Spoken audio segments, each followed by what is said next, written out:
Brighton and Greater Portmore should be deafening tonight as two of the best teams in the country collide on Red Stripe Football Mondays. Host Portmore United are chomping at the bits as they seek to cut into the Harbourview imposing 11-point lead.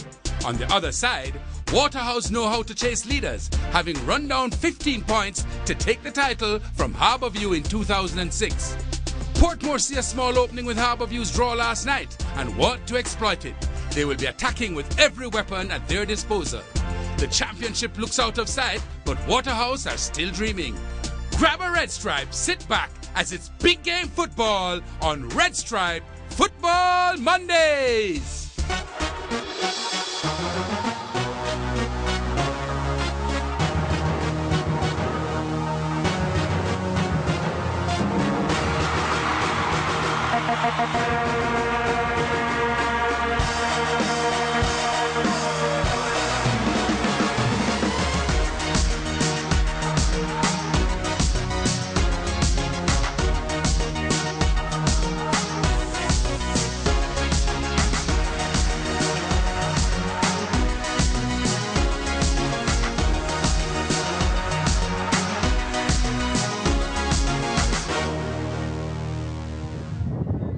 Well, no shortage of light tonight for sure. We're coming to you from Brighton in St. Catherine. It's the Freddie Nita Park, home of champions Portmore United. And tonight they battle Waterhouse. If you remember very well, this is the first Red Stripe Football Mondays for the season that we did at this very same ground between these two teams. And it was the last one we did last year as well. Should be a sumptuous clash tonight. Waterhouse looking to get back up in the top half of the table. Portmore United, a glimmer of hope after seeing Harbourview dropping points last night. They could cut it down to 8 tonight. What are you looking forward to? Looking forward to a good, exciting game. High intensity. Waterhouse have the points. They need to really get on with their season. They're under a new coach. For Portmore, they can cut the lead to 8 points, and that would be huge for the running into the season. Portmore, they have won the game against Waterhouse so far that they've played at home this year. Waterhouse have won at their home ground. So on the balance of it, it may be for Portmore to take it in a slight edge of victory. I give the edge to Portmore tonight. All right, let's have a look at how the teams stack up against each other. For us, there's no doubt in our mind what we need to do to win this game. Andre Waugh, Portmore United, head coach. At this stage of the game, we try to maintain the physical fitness of the team. Junior Francis, head coach, Waterhouse FC. We have a re-energized Waterhouse FC team. Anderson steps up, kicks, and in the back of the net under the goalkeeper. A nice cross, chance for Waterhouse to take the lead. We have worked on some of our tactical approach. Will be a little different in this game against Portmore, and we think we'll come out victorious. For us, it's simple. We have to play our game, we have to pass, we have to move, and of course, score as many goals as possible. They go for the shot. No, he doesn't. No, he has a chance to do so, and he has done so wonderfully. What a brilliant goal! Our focus is to play our football, and of course, have them focus more on us. Well, we saw that finishing was in the both rounds, so let us down a whole lot. Just a lifestyle for me. J Brown, midfield, Waterhouse Football Club. We're on a rebuild right now, and the spirit is great.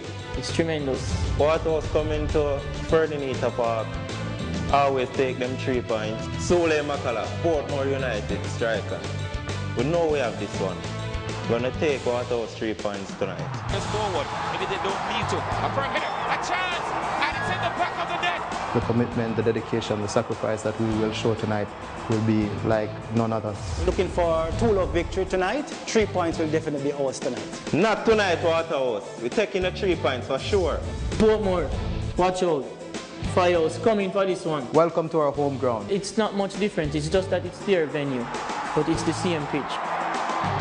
With a shot, and it's in the back of the net. Waterhouse play better away, so we don't mind. Shot by Anderson, and that's it. Protecting the pride and reputation of Portmore United is always what we seek to do first every time we touch the pitch. 3 points for Firehouse tonight. This match going to be rough. Big football coming. We have put out the fire tonight. Big game tonight. Portmore, watch out. People of Portmore, sit back, relax, and watch. Big game football.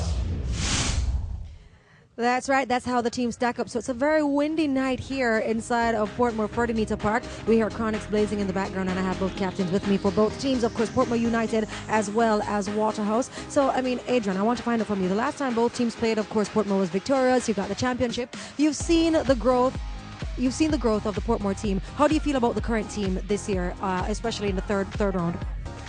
Well, I feel really confident about my team, especially in the third round. We plan to turn things around and try to catch the leaders. And if who can we look forward to tonight in scoring a goal? What's your prediction? Well, actually, we've been doing good in the training since weeks, so you can look for anyone to pop up and score. And that's one of the things that we really like about Portmore, of course, very versatile players. So any one of the players tonight can actually score that goal that you so need. And also we have Nikolai. Nikolai, talk to me about how, well, not only about captaining in the team, but more importantly, if you could change anything in terms of Red Stripe Premier League and the growth of your team, what would you change? Oh, there's more youth play in the league, first of all, and our team is doing very well. We train hard in the training, so we're going to come out in the game and put it out tonight. Team is not really hard to captain because we have a lot of senior players, so we just do our thing in training. Nice. And also I know that 5 points separate you, of course, from Portmore right now in the standings. What's your prediction by the end of tonight? Our aim tonight is maximum points now, 3 points, not less. We're just going to come out hard and play positive football. No problem. Thank you very much, of course, Nikolai. And we spoke to Adrian earlier. Well, that's how the game is going to go down tonight. We have to see who's going to be victorious. Both teams battling right here, Fertitta Park. Very exciting match. And big up to all the bars in the surrounding area of Portmore. Do not touch that dial. Red Stripe Football Mondays. We officially start now. All right, no prize for telling who they'll be cheering for tonight, because they're at the moment still leading by 11 points. They dropped 2 points last evening. Well, they didn't lose in their game against Tivoli, but they might just see it as a defeat because they were on a roll. Their first drop point in 5-6 games, and Vin Blaine right on hand to watch the champions against a team that ran him down by 13 points a couple of years ago. 2005-6, can you imagine? It was long ago, and Vin Blaine is hoping it doesn't happen again. All right, this is the Waterhouse lineup. Of course, Andre Clennon is back. The former Bridgeport Manic Cup star went on a trial overseas. He's back in the country, not captaining the team tonight, as you saw Nicolai Finlayson. But there are one or two outstanding members in this Waterhouse team. You can just close your eyes and pick from it. Jermaine Anderson amongst them. Western Forest is having a peach of a season. Hugh Howell, Troy Reed, Theo Brown. They're all playing good football at the moment, and clearly looking forward to put it on show here tonight. Yes, Maurice Ricketts comes in for Jason Watson, who has been outstanding all season. Ricketts will sit in that central midfield position. All right, so the champions, they are 11 points off the leaders, looking to cut it by 8 tonight. Normally have a good game against the Waterhouse, normally put out some familiar names, and tonight we're seeing them as well. Yes, a bit of a change up front. Sula McCullough, coming off a 2-game run of scoring goals, comes into this game hoping to continue his form. Joining him up front, Stephen Williams and Ricardo Morris. All right, so the Waterhouse team, they're going to be playing 4 across the back, 4 in the middle, and 2 up front, of course, backed up by Richie McCallum, the most senior member of the team. New man in charge at Waterhouse, Coach Patrick, and now they've switched the formation from 4-3-3 to 4-2-2, 4-4-2. Portmore slightly different, 4-3-3 they're going with. And Portmore have gone the reverse. They've played all season pretty much at 4-4-2. Now they go a more attacking-minded 4-3-3 formation. Up front, we see Sula McCullough, the man leading the line. All right, so the teams are getting ready to make their way. Well, they're actually just about on the field. They're standing on the touch line, right across the touch line. They're just below our commentary point. And the Portmore United team, right of screen, Waterhouse wearing their away kit, predominantly gold with blue stockings. Portmore wearing white stocking, white top, and blue shorts. And in just a couple of seconds' time, the 6 Bold Boys will be making their way out as they are doing now, with the fair play flag of FIFA blue and gold of Waterhouse, and the officials led of course by Kevin Thomas, Garnet Page, Sean Thompson Palmer, the immediate officials on the pitch. Wilson DaCosta is the 4th official, and the teams are now making their way onto the field. Theo Brown there and his blue and gold top with a little black underneath, and the Waterhouse team would want to believe that at the moment they have renewed hope and renewed spirits, renewed confidence as well, as they look, as Jermaine Tuffy Anderson believes, they can overhaul them. All right, we're going to be pausing, as usual, for the playing of the Jamaica National Anthem as we build up to Portmore against Waterhouse.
Ladies and gentlemen, welcome to there you have it, the playing of the Jamaica National Anthem.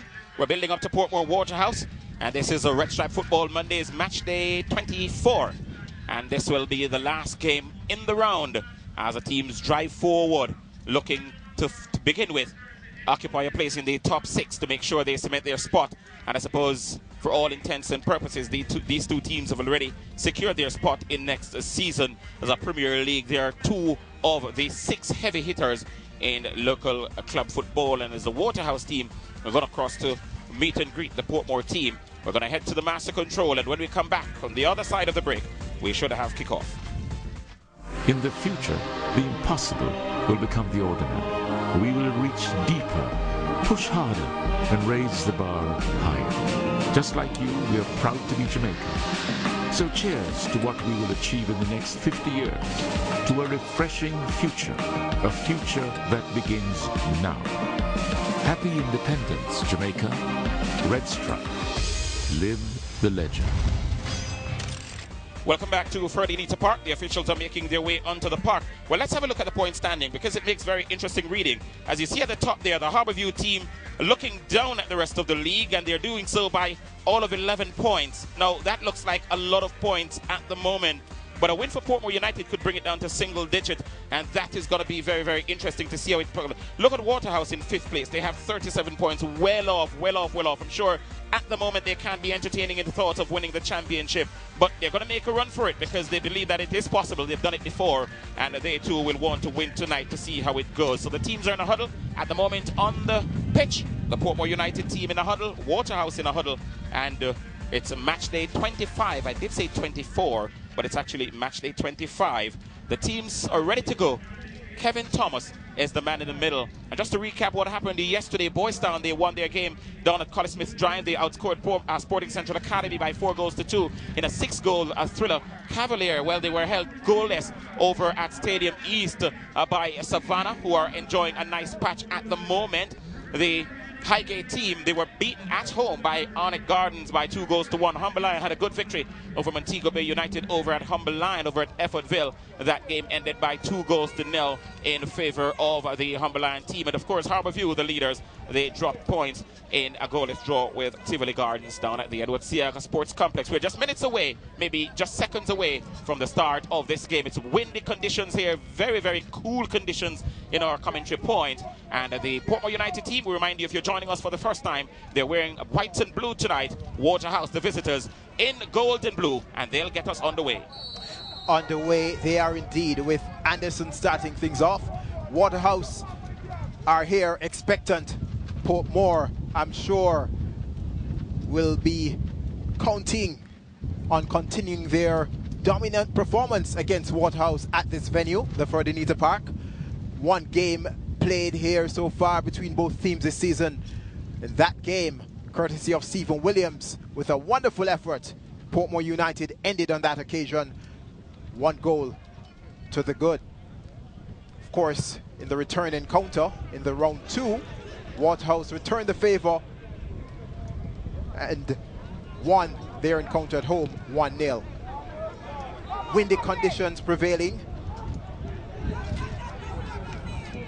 Portmore will want to get the ball under control early on, Wayne. The windy conditions, not used to seeing the Fredinta Park with this prevailing headwind, so to speak. Wayne, any thoughts on how it may impact the play as we go along?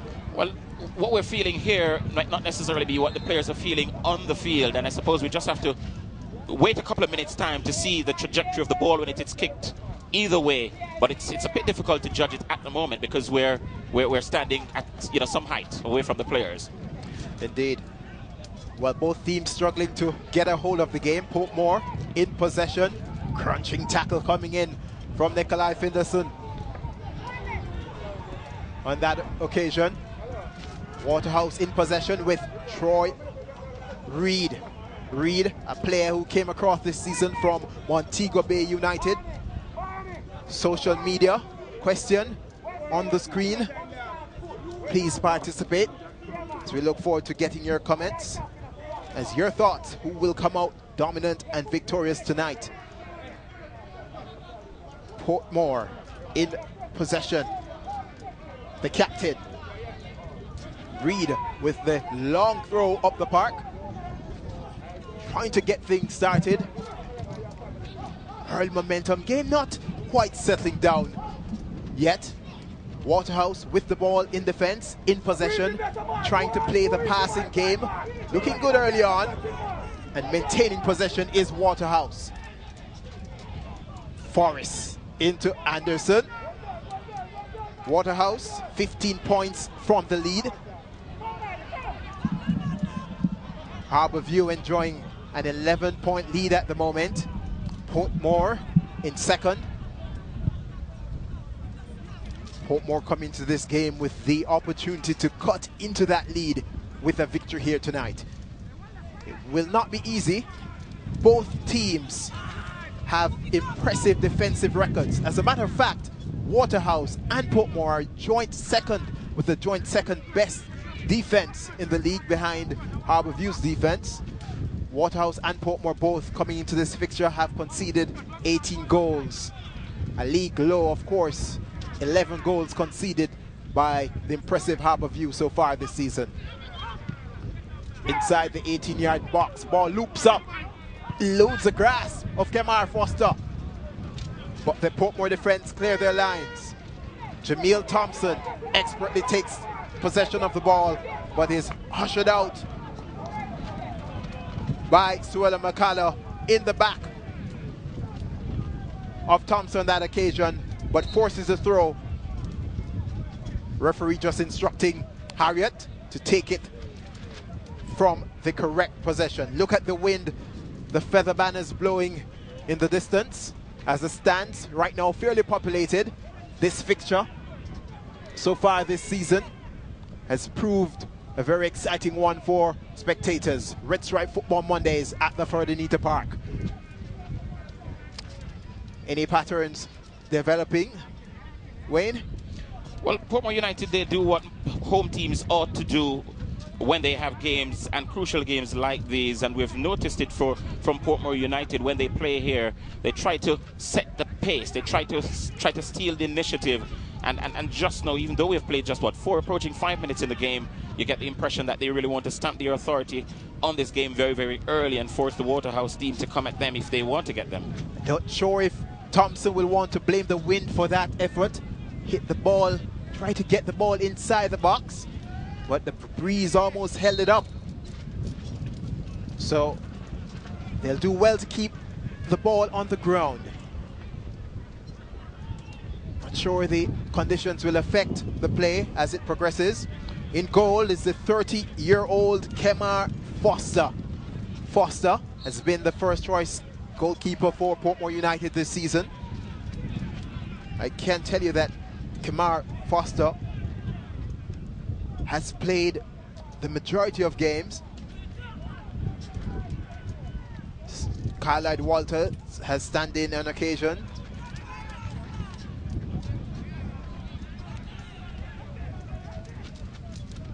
Portmore anxious to get the ball in the box. They do that. Coming opportunity Just going from the grasp of the Portmore attacker.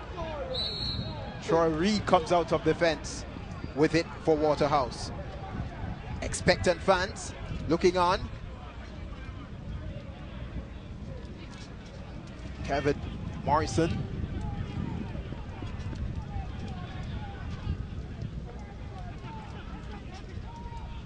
Can we see the high balls coming in? Portmore doing well in the center of midfield to break the play up. Western Forest at the moment being robbed. That play may just been an illegal play to rob the ball from the attacking player of Portmore. There was Forest trying to get the ball under control. Ganged up Wayne by 3 defenders from Portmore United.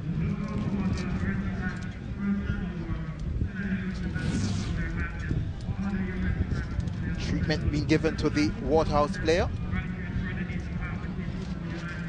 That's a grand view. Stands not enough. Trees adding to the advantage of visibility.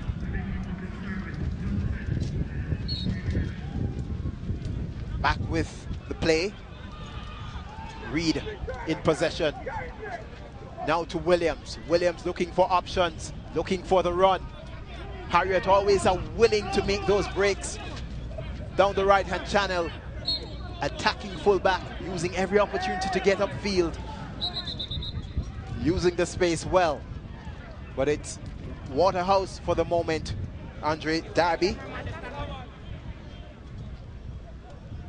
on screen just now. A Waterhouse player down just by the touchline. See the incident. The number looks to be Troy Reed holding his head.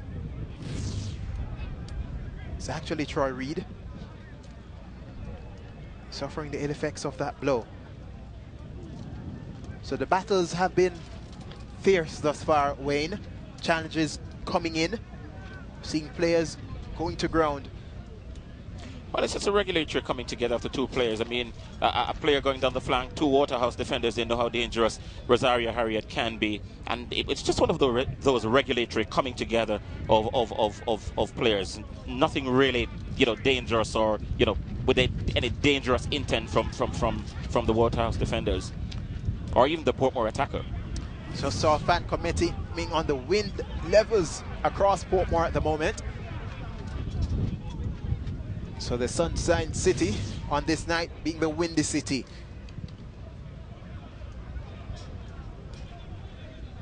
Jermaine Tuffy Anderson making his presence felt. Ball coming off him as he gives up the throw in to Portmore United. Rosario Harriet with the restart from the touchline on the right-hand side of the field. Harriet still with it. Throws it long. Finds Williams. Now it's switch laterally to the left. In possession is Portmore. They choose to maintain possession as best as they possibly can. Now with it on the left-hand side. Ball played in. Portmore losing possession, but Waterhouse giving it away, and now on the attack. Makala making a nuisance of himself early on. Sula Makala. 2 goals from 3 appearances so far for Portmore United. Makala actually came across from True Juice United, team based in St. Catherine. Makala actually a past student of Charlemont High School. Of course, Charlemont High School made famous by one of its alumni, Safa Powell. Now Suela Makala on Red Stripe Football Mondays how he would love to continue his rich vein of form. Already enjoying life in the top league is McCalloway. Have you seen him? First time I'm having a look at him.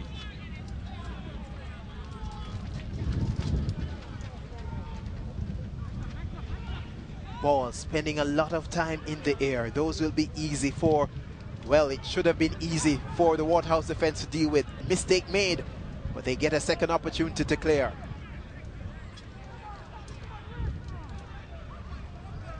Number 8, Morris, on the left-hand side. Now it's back. Portmore maintains possession, doing a good job of that. Playing safe, coming back. Now on the left with the break, cutting inside. It's Portmore, driving run here. Just impeded. Looked to be the man, Trevor Smith. Trevor Smith really getting a new lease on life in the league in this attacking left full-back position that he's playing for Portmore United.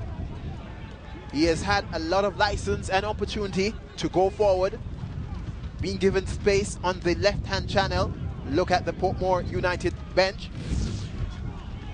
We see the play, Morris, but that was Smith breaking through the defenders, clearing their lines. The game has been, I would say so far, bustling. Lots of competition for the ball. No clear dominant team yet establishing themselves. Physically, both teams letting their presence felt. The fans not really getting much joy so far from the play on the pitch. Paul now on the Waterhouse right. Thea Brown is over there playing right fullback. Clennon also on that side. Wayne mentioned early on Clennon coming from cold Portland, Oregon, where he had a trial stint with the club of Jamaican goalkeeper Donovan Ricketts and Jamaican marksman Ryan Johnson, his new club, the Portland Timbers. Clennon had a trial stint there recently. Waterhouse with the break. Inside to the middle, Tuffy Anderson up front by himself as Waterhouse switches to a formation which pretty much resembles in practicality 4-5-1. They're playing Howell and Ricketts in defensive midfield. Then you have attacking three midfielders of Clennon, Reed and Forrest sitting behind Anderson, who is up front leading the line. Waterhouse in possession, space opening up, and that finds the man making the run on the right, clearly fouled up. The space opened up for 44 Thompson, who went all the way across onto the right-hand side of the Waterhouse attack from his left full-back position. So Thompson mixing it up, Smith coming in. Portmore forced to defend and conceding the foul.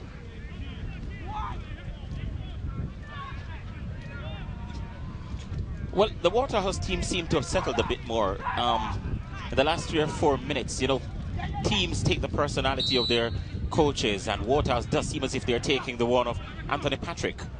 Ball floated in by Thea Brown, but missed by Clennon, who made a challenge in the box. Clennon, player on the screen, playing in an attacking midfield role tonight. He has 4 goals so far this season. Andre Clennon. Look at the replay, floated in high.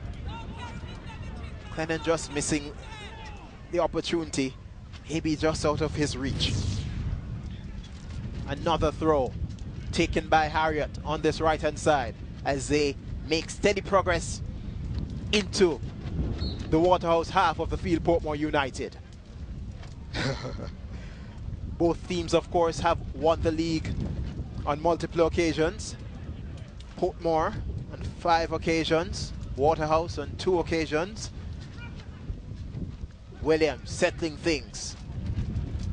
Reed playing it in.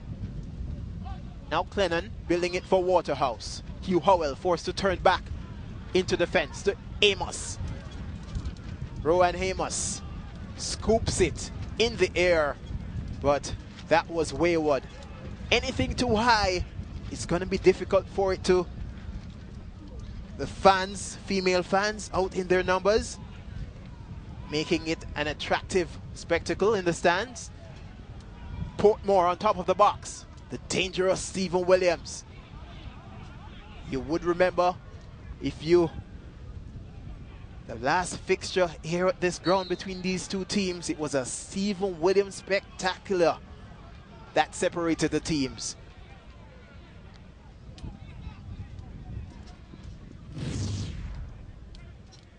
See the challenge there.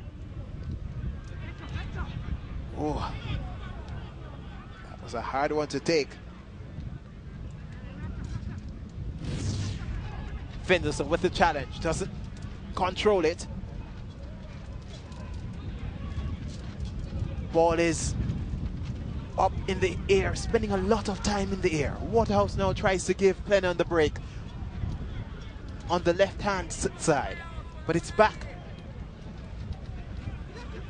with Portmore. Williams switches it laterally to the left.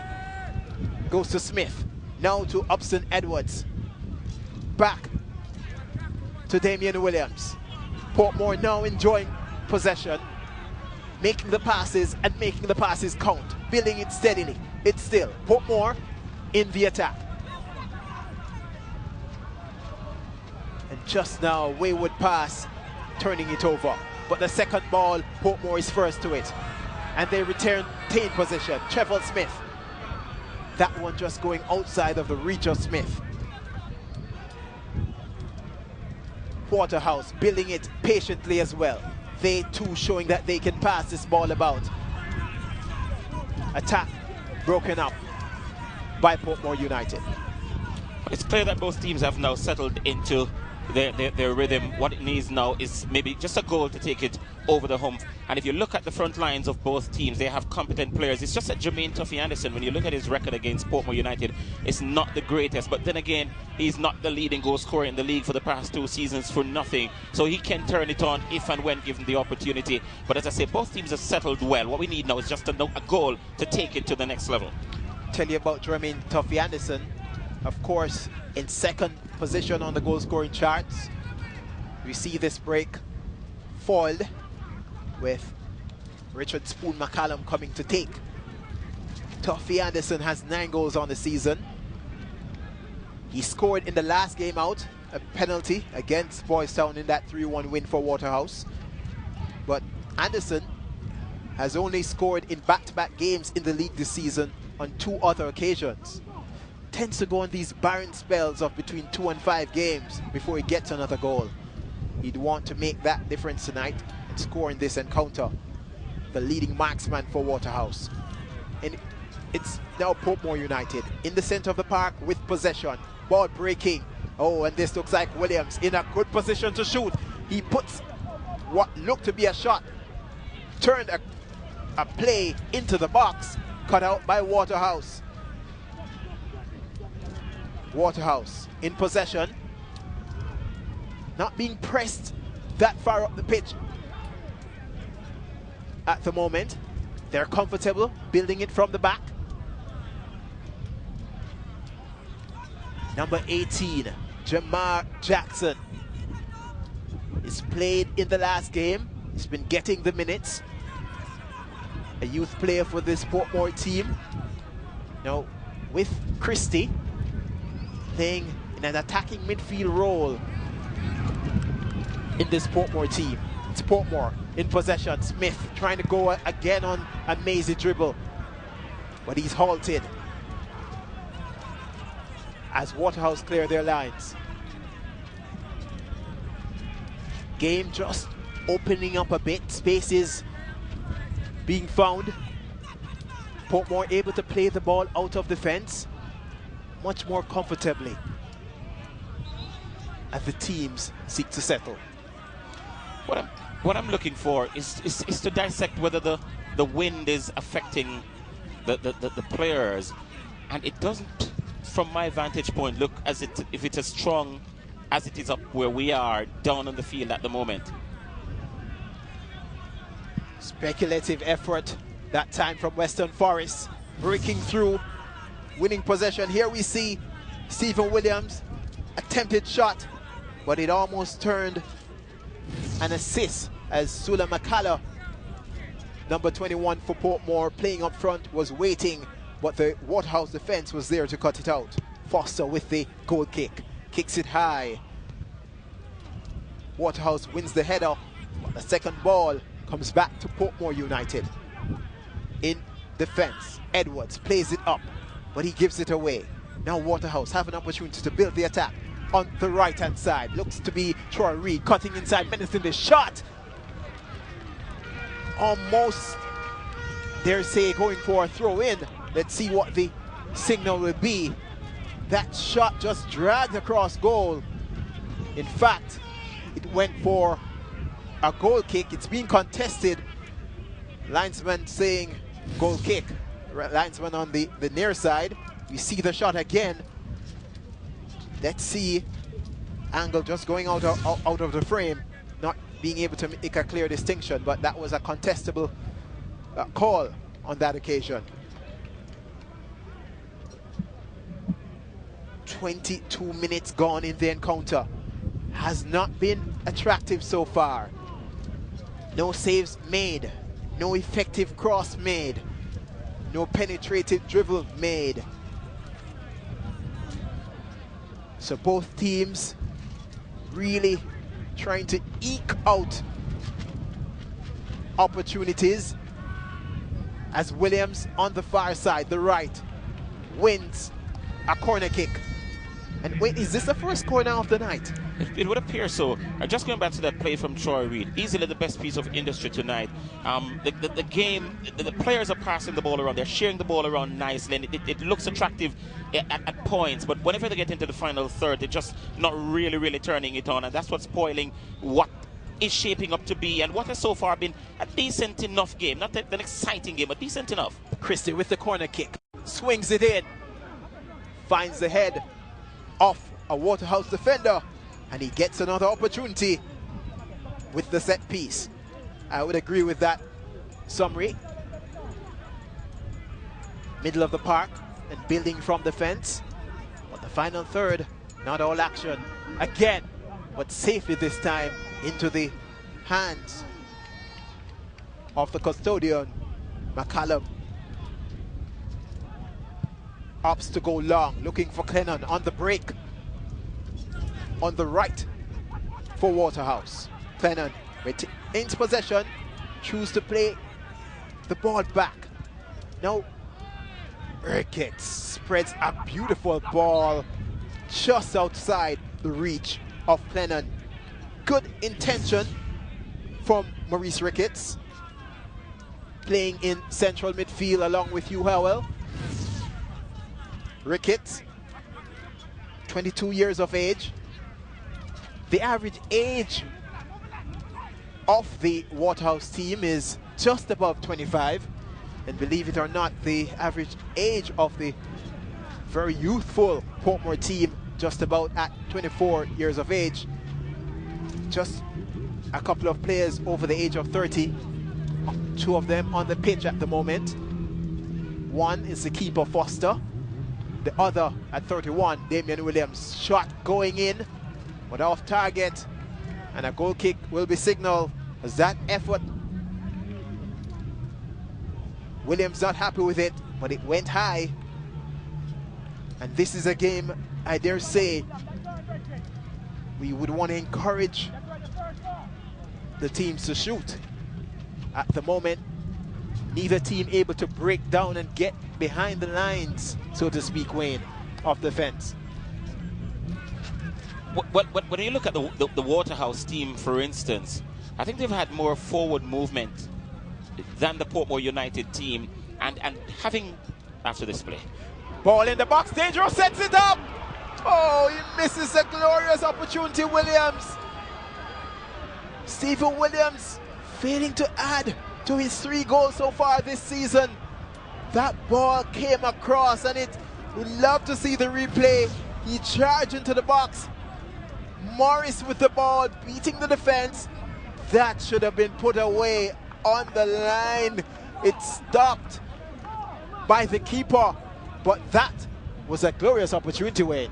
That would have been another goal had it gone in by another player who is scoring on the team he used to play for. Stephen, of course, played at Waterhouse before leaving for college overseas. As we look at the corner. Corner kick finds its way. Is that handball? Is the appeal? And it's driven outside for a goal kick. Speak about the opportunities not coming up. Just now, space and acres of space Morris found on the left. And he got behind the defense, put the ball in the box. The only thing Williams needed to do was to go either side of the keeper, but he found the legs outstretched. Great save from McCallum. We'll note that down, but certainly a poor effort for the finish from Williams. So the game, as we approach 27 minutes, its first real opportunity just coming Portmore's way. Given up, turnover, caught in transition, but enough numbers back to repair the breach and retain possession. Christie turns this ball inside to Williams, who puts it out to Rosario Harriet puts it back to Reed. Reed, a searching ball up front. Now comes to Morris. He will shoot on that shot. There for the taking. He took it left-footed, but it just went wide of the far post. McCallum had nothing to do, but you can't blame him for that effort. You want players to shoot from distance, and players with confidence, and players who we know can shoot. But let's have a look at an earlier bit of play. The appeal here for the penalty. There we see it was Jermaine Tuffy Anderson. The ball just whisking past his right hand. We're not so sure it touched his right hand. Even that angle where it's inconclusive at the moment. The Portmore United players may be more in hope than anything else, appealing for a penalty. Not so sure they themselves know exactly what happened. But let's look at the effort now from Ricardo Morris. Not bad. It fell on his favorite foot, his left foot. Ball was whisking away. Kick it on the outside, and that is why the ball went away from goal. But you want to see players having the confidence to shoot from distance, and Morris is one of those who really has an educated left foot and who can do danger with it. Just now, though, it was a bit off. So Portmore, over the last few minutes, stepping up their play and creating opportunities. Now, just about, I would say, the dominant team, as they have found their way inside the 18-yard box with at least one clear opportunity and with the confidence to take shots on goal. That booted high in the sky. Not able to control it. The player McCullough. High ball. Would have shown great touch to take it. First time McCullough, he didn't. Went out for goal kick. Can Waterhouse respond and put a bit of play together? Anderson not getting a look in so far in the game. It's an experienced Waterhouse team that's on the park.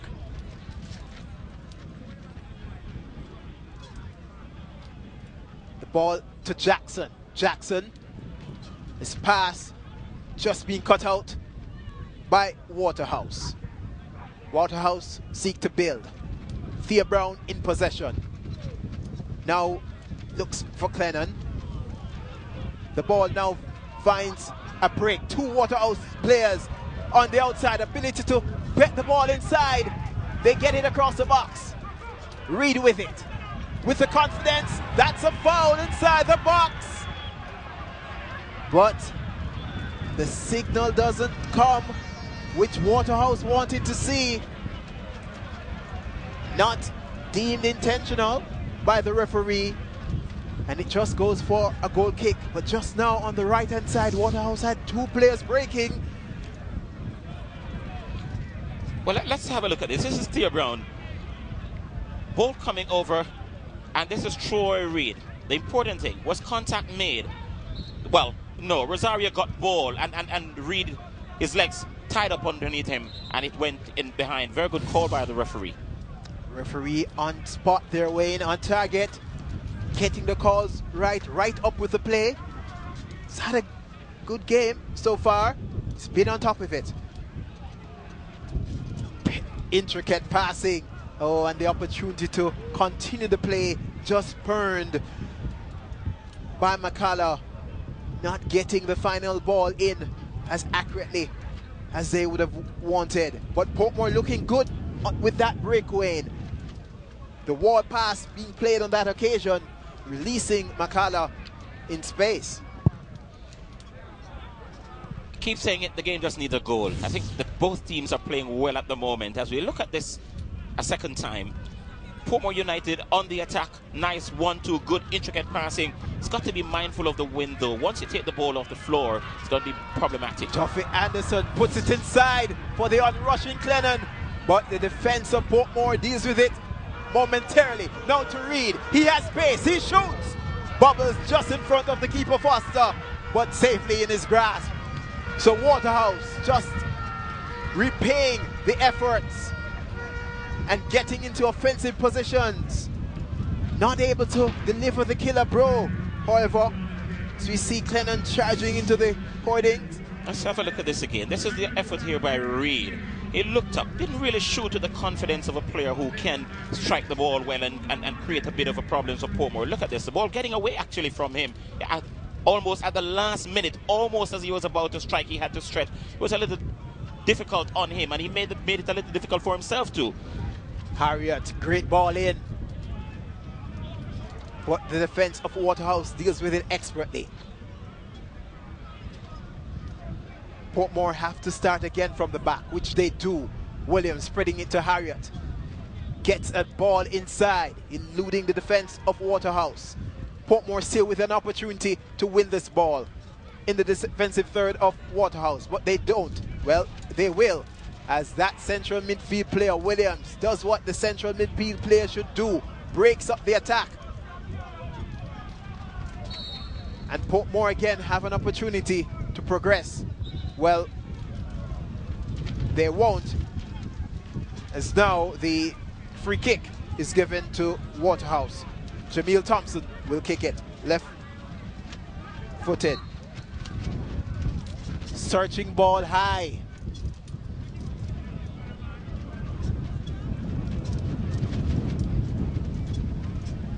Edwards does well. And he's lucky with that, but the ball comes out to a Waterhouse player, however. And this is Nikolai Finderson coming, overlapping, I would say, from his central defensive position. Finderson with a good ball inside to Anderson, who turns and shoots and scores! That's what Tuffy Anderson does! And his shake of a shake, Harlem style, turning on his defender and drilling it home to the far post. Foster not able to do with it. It's Waterhouse, 1 to the good. Well, you know, Jermaine Anderson, what undid the goalkeeper there just now? For the first time, I could see where the wind was playing tricks with the ball. When he turned, the ball took a wicked turn before it got to the goalkeeper's line. Let's just have a look at it. Anderson, very good turn to begin with. The goalkeeper was unsighted. Good effort though from Jermaine Anderson. And whenever he gets himself in a position like that, there was only one thing on his mind. Very, very good height. The ball came up for him, and very good and well struck as well. Jermaine Tuffy Anderson doesn't have a good scoring record against Portmore United, but try telling him that now. 10 goals on the season, Anderson. The 3rd time this season he has scored in back-to-back games. So maybe he's going on a run here, is Tuffy Anderson. 1 goal now behind Kirk Ramsey, who has 11. But if we look back at the play, the closest player to him was the left full-back, Trevor Smith. Didn't close the play down, didn't close the opportunity down. Anderson had the space on top of the box. As you said, Wayne, he turned, put it past the keeper's outstretched arms. Nothing he could do about that. You asked for a goal, Wayne, you've gotten it. If it was another striker, maybe I would have blamed I wouldn't have blamed the defenders, but whenever Tuffy Anderson gets the ball in positions like those, there's only one thing on his mind, and then as a defender you've got to click on. If you switch off, you've got to switch on when it's Tuffy Anderson, and I blame the Portmore United defenders, just like I was watching a game today with Gareth Bale. Whenever he gets into the area and it's on his left, one thing he's going to do is going to shoot, and that's Tuffy Anderson. The wall pass played by Portmore, looking good. They have possession, struggling to keep it. Jackson And Christie actually gets it out to the left. Morris swings it in. Good clearance from Jameel Thompson of Waterhouse. The ball is still, though, in the penalty area of Portmore United. Desperate to clear is Waterhouse. They do. It comes to Anderson. Anderson can't keep control. Waterhouse clearing their lines desperately. Portmore on the back foot at the moment with 37. We're in the 37th minute. And a goal scored. Tuffy with the Harlem goal. His version of a Harlem shake in the celebration being... Now he's on the ground suffering. We see that again. A delightful strike from Anderson. A power playing all by himself up front, getting the ball in a position where he would want to have the ball, playing up front, posting up, turning, drilling home. Arguably the best known footballer in the country at the moment. Up and down the country, when you go, you hear people, fans of Red Stripe Football Mondays, tell you how Jermaine Anderson reminds them of Usain Bolt because of his infectious personality and the way he goes about his business. But just looking back at the goal just now, what undid the goalkeeper, in addition to him being unsighted, was that, and it's always a killer ball, the shot came and it did just before it shot into the back of the net. Those are going to be very, very difficult to save, and in these windy conditions, and the fact that the goalkeeper saw the ball very, very late. But you've got to give this man credit. It's just a pity he can't reproduce these forms when he gets into the national team. I suppose we're going to be looking at the goal again. All right, this is a very, very good example of what to do when you're in situations like these. Good 1-2 movement here by Waterhouse. Nikolai Finlayson came forward, and he was the catalyst behind that. Anderson turned, and it dropped on his left foot. He does so well with that left foot, and look at the celebration. This is why he's so popular with Red Stripe Football Mondays fans. Pumping it Harlem style with his shake and a rock. On the touchline at the moment is Anderson. That's it again. Well done. Absolutely clinical. But what do you say about that overlapping run from the center of defense from Nikolai Finlayson, a midfielder playing central defense? His midfield play and attribute and experience came to the good on that occasion. He looked good in the overlap way. My question is, what was he doing there? But then he was there, all right, and the end product was there for all to see. It was graphically demonstrated. Good run by him. Not so sure his coach will be very happy that he has gone so deep into the area, but it produced a goal, and I suppose he's going to be talking to him about it, even though he's happy. So Waterhouse playing the total football package at the moment. Central defenders coming forward, joining the play, and it's looking good. And right now they have possession just momentarily as the ball is turned over to Portmore with the restart. In possession is Portmore on the left. Upson Edwards gets it all the way laterally across to the right. Now it's just Reed. Now with Williams. Portmore building and looking good from the back. 1-2 is there for Harriet. Harriet found space, is in space with the ball. Can 3 defenders there with him, but he still finds a pass. Oh, Christie charge into there.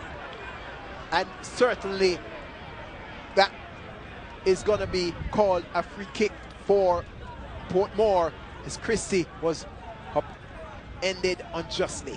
My initial thought was that that wasn't a foul. Let me have a look at it. Now I have the benefit of seeing the replay. Let's have a look. He turned. Let's see what. Yes, it was a foul. My initial thought was that it wasn't, but now looking back at it, it clearly was a foul.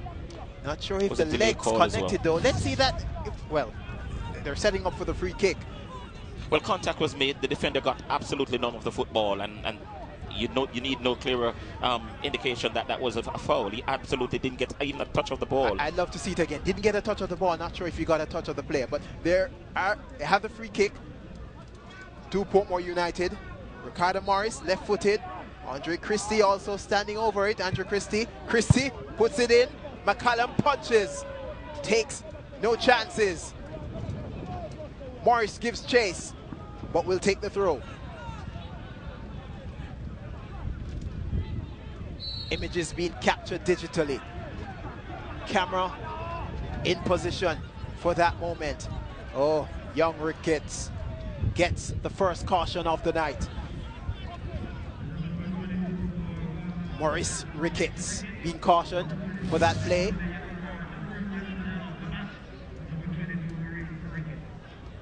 Oil just left the hand out there. Contact being made with the player. And that's why he got the yellow card. I want to say deliberate contact to the face of Morris. Morris will have the opportunity to swing this in. Numbers in the box. Horrid clearance. It comes up front to Troy Reed, who sticks to it. Gets the better of the defenders. 3 defenders in his back. Reed sticks with it. And the smaller, the diminutive Troy Reed gets the call. Portmore closing the space down, closing the opportunity down. 3 players onto him to close the ball down. But they give the foul up.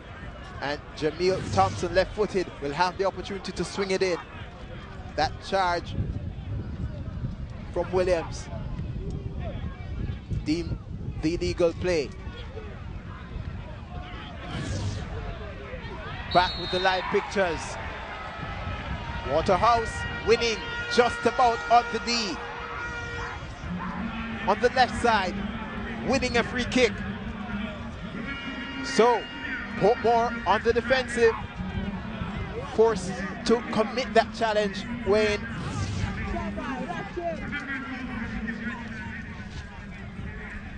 Anderson again. Portmore was beaten once. They didn't want to be beaten a second time, not by the same player, not by any player at all. It's a very dangerous spot from which to concede a free kick. We're into the 43rd minute of play. Waterhouse looking to have their second goal of the night. Their second goal at this venue this season. Last time they lost 1-0. Now they lead the encounter in a dangerous position. They have a free kick just on the D, just outside the 18-yard box. Forrest lining up. Certainly an opportunity here. Will we have something special? Oh, the keeper didn't get it clean first time. Gets it on the second occasion. The referee will protect the keeper in this instance. 2 Waterhouse players bearing down on him, trying to capitalize on the rebound. Portmore gets the call. Well, Forrest managed to get the ball up and over. Maybe needed a bit more pace to test the goalkeeper a bit more, but good technique. Absolutely no backlift. 2 strides to the ball, and the ball was up and down in time. Just needed a bit more pace, maybe. Portmore driving it, giving up possession, caught in transition is Portmore. Hugh Howell dictating things in the middle of the park, spreads it outright for the ever-present, the ever-busy Troy Reed, who found himself on that side of the pitch. Transition now for Portmore. The play called by the referee. That break just timed as the referee calls the play back. Confirmation of Maurice Ricketts' yellow card a few minutes earlier.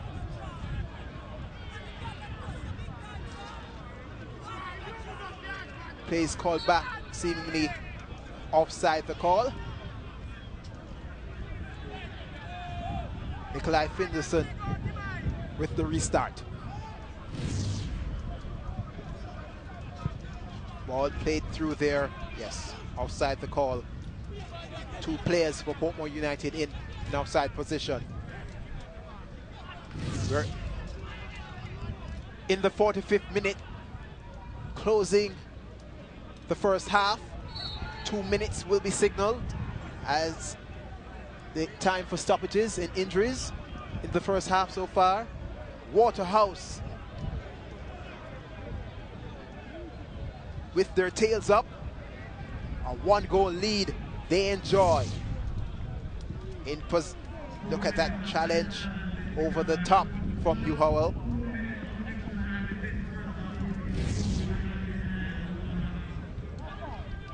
Harriet with the throw in. Long, it's good to Morris. Christie. Harriet loops it. Finds Morris. Not able to control. No, he does. Portmore on top of the box. Harriet drills it in. Waterhouse doesn't deal with it cleanly. Appeal for the handball. Not given. Williams in possession. Gets it out far left. Broken up by Reed. Waterhouse with the break, with possession. Morris recovers and wins a throw-in for Portmore United. Look at the appeal for handball. Nothing to it. Head and boot almost colliding with. The play is on. Waterhouse will, it seems, can they add to their lead? Anderson, the opportunity was there. The play, Forrest in. Seems as if Anderson went for the shot. At the end, it was neither shot or pass. And Portmore retained possession. Waterhouse. Last kick of the half. The referee signals an end. And it's, as they go back to the dressing rooms, Waterhouse with a 1-goal advantage in this game. Portmore United with Stephen Williams had a 6-yard box opportunity to go in the lead. They didn't take it. Tuffy Anderson with a classic puts them up. You know, there's a quiet confidence in this Waterhouse team that they can peg back Harborview. And this sumptuous strike by Jermaine Tuffy Anderson, if they manage to do so, will play a huge part in it. Look at it. One turn, bam. The ball dipping just before the goalkeeper's outstretched arm, and the celebration really being seen around the country and just raising the level of this man's popularity. But if they should hold this 1-0 lead until the end of the game, we still have 45 minutes to go, but if they manage to do so, they'd have taken a massive step towards cutting into that lead. They'll be 12 points behind the lead at the moment, but at the break, it's Waterhouse leading by a goal to nil. Kiki is over in the fan zone. Kiki, are you enjoying it? I am enjoying myself in the fan zone, but actually I'm trying to steal a piece of chicken, but teeth hot chicken don't really work too well. So I'm going to let Mark do his thing, continue jerking, and I'm going to head on over to the fans. I don't know, I keep asking people to buy me chicken and nobody not paying me any mind. You going to buy me a piece of chicken? You going to buy me a piece of chicken?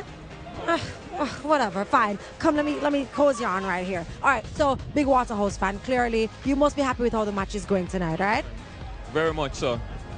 In terms of Waterhouse, is there any advice that you have to give to the Waterhouse team going into the second half of the match? Yeah, the midfield need to step up. I need to press the Portmore defenders. All right, no problem. And of course, Portmore, how do you feel about the ref tonight, the ref and the match? Well, him being fair? Well, yes, so far, but I think it needs more because we are getting the chances, and as I said, we need to put the ball in the back of the net. All right, fine. What's your prediction for the second half? Well, I think we in this one now. We are not going to give up. We are coming in full force. Well, I'm telling you, the last time I saw these teams, you know how it ended up. We'll see how it fares out tonight. In the meantime, I'm going to go grab me a beer. I'm going to go grab me some chicken. Head on over to Wayne, and then I think we have the halftime feature on Tuffy Anderson afterwards, the goal scorer for today. All right, so keep it right there. So appropriate that Jermaine Anderson is the goal scorer tonight. As we look at the highlights reel, it was a half of quite a number of goal scoring opportunities. Waterhouse managing to take theirs. One or two spilling over of players. That the wind clearly was playing tricks with the ball on one or two occasions, and by and large, though, the players managed to deal with it. There was an opportunity there for Portmore United. They came very close. Richie McCallum spreading himself right at the corner there. This is a tense moment and an anxious moment too for Portmore United. Troy Reid just falling over on the edge of the 18-yard area. Here he is again. Troy Reid did another shot, and this was what produced the goal. This darting run from Nikolai Finlayson coming all the way up in the 18-yard area. Tuffy Anderson, bam, one time. Wow, that was a sumptuous item from the league's most prolific goal scorer, certainly in the last 2.5 seasons. Portmore United kept pressing. They looked for the equalizing goal, but it does seem as if Waterhouse, close to the end of the half, wanted to make it 2-0, and that was from Barney Western Forest. The ball, he managed to get it up and down, didn't manage to get a great deal of pace on it. Nikolai Finlayson was massively involved in the first 45 minutes, and at the end of it, we look at what the stats tell us. There you have it. Total shots on target, 5. Waterhouse 3. They scored 1 from it. Shots off target 4. So the Portmore United dominating in some areas, Waterhouse dominating in some. Waterhouse actually dominating the fouls, 11 in total, but the referee actually dipping to his pocket on one occasion in the first 45 minutes. But the important scoreline and the one that counts at the moment is the one in red.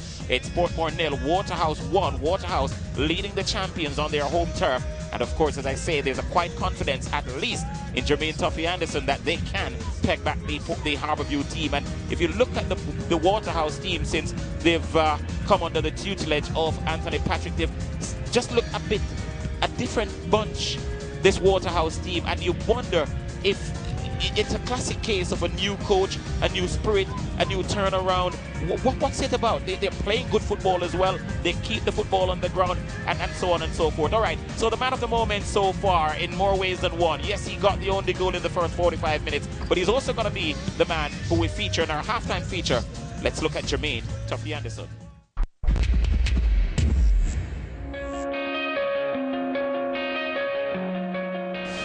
Yeah, my name is Jermaine Tuffy Anderson and I play for Waterhouse. Yeah, I work at Tankwell Steel Company. Yeah, I take my work serious and I take my football career serious same way, but I use this as that gym, yeah, to keep my body and lift weights. Yeah, how I got this name Tuffy, you know, from in Granville, that's where I come from, and I was a little boy growing up. I used to play ball and I get a lot of kick when I was starting to play football, and everybody used to say, boy, that sharp boy, Tuffy, man. Them say, boy, is my foot, but from the day I come out of my mother, I get that name, and I get caught up out there from a team, Granville United. They called me to play some D1, and I went there, and from there, so that's Montego Bay, Seba United, they all caught me and said, boy, that youth is a good forward youth. So I went there and do my best from there. And from there, I just take it all over and just serious and just push out. I still think the country need me. So I'm still working hard, and I think for the past 3 years, I'm still holding on. In life, to me, I never really get the big bursts. I never really grow with any father. It's just my mother alone. So I just use myself as a father and push myself and work hard.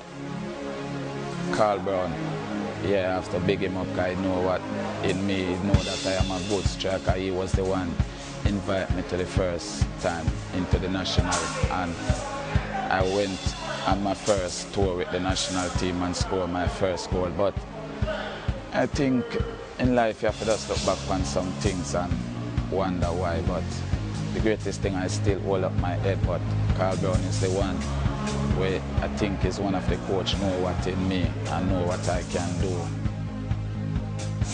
Yes, I'm Tuffy Anderson. Tuffy, I tap me one, tap me 9 neck. Tuffy my ball, I big up every time. Please, my brother, do your thing, yeah.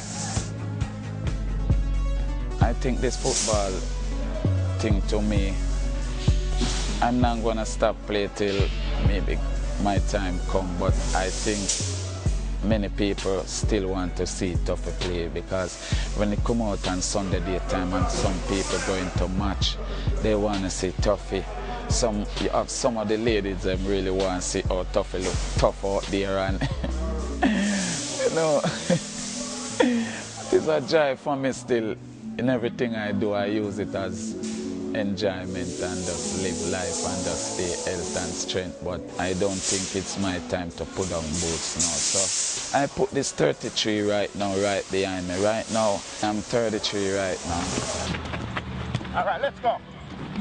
My first enjoyment was when I went away with Seba United, and what happened, I never have any age paper nor passport.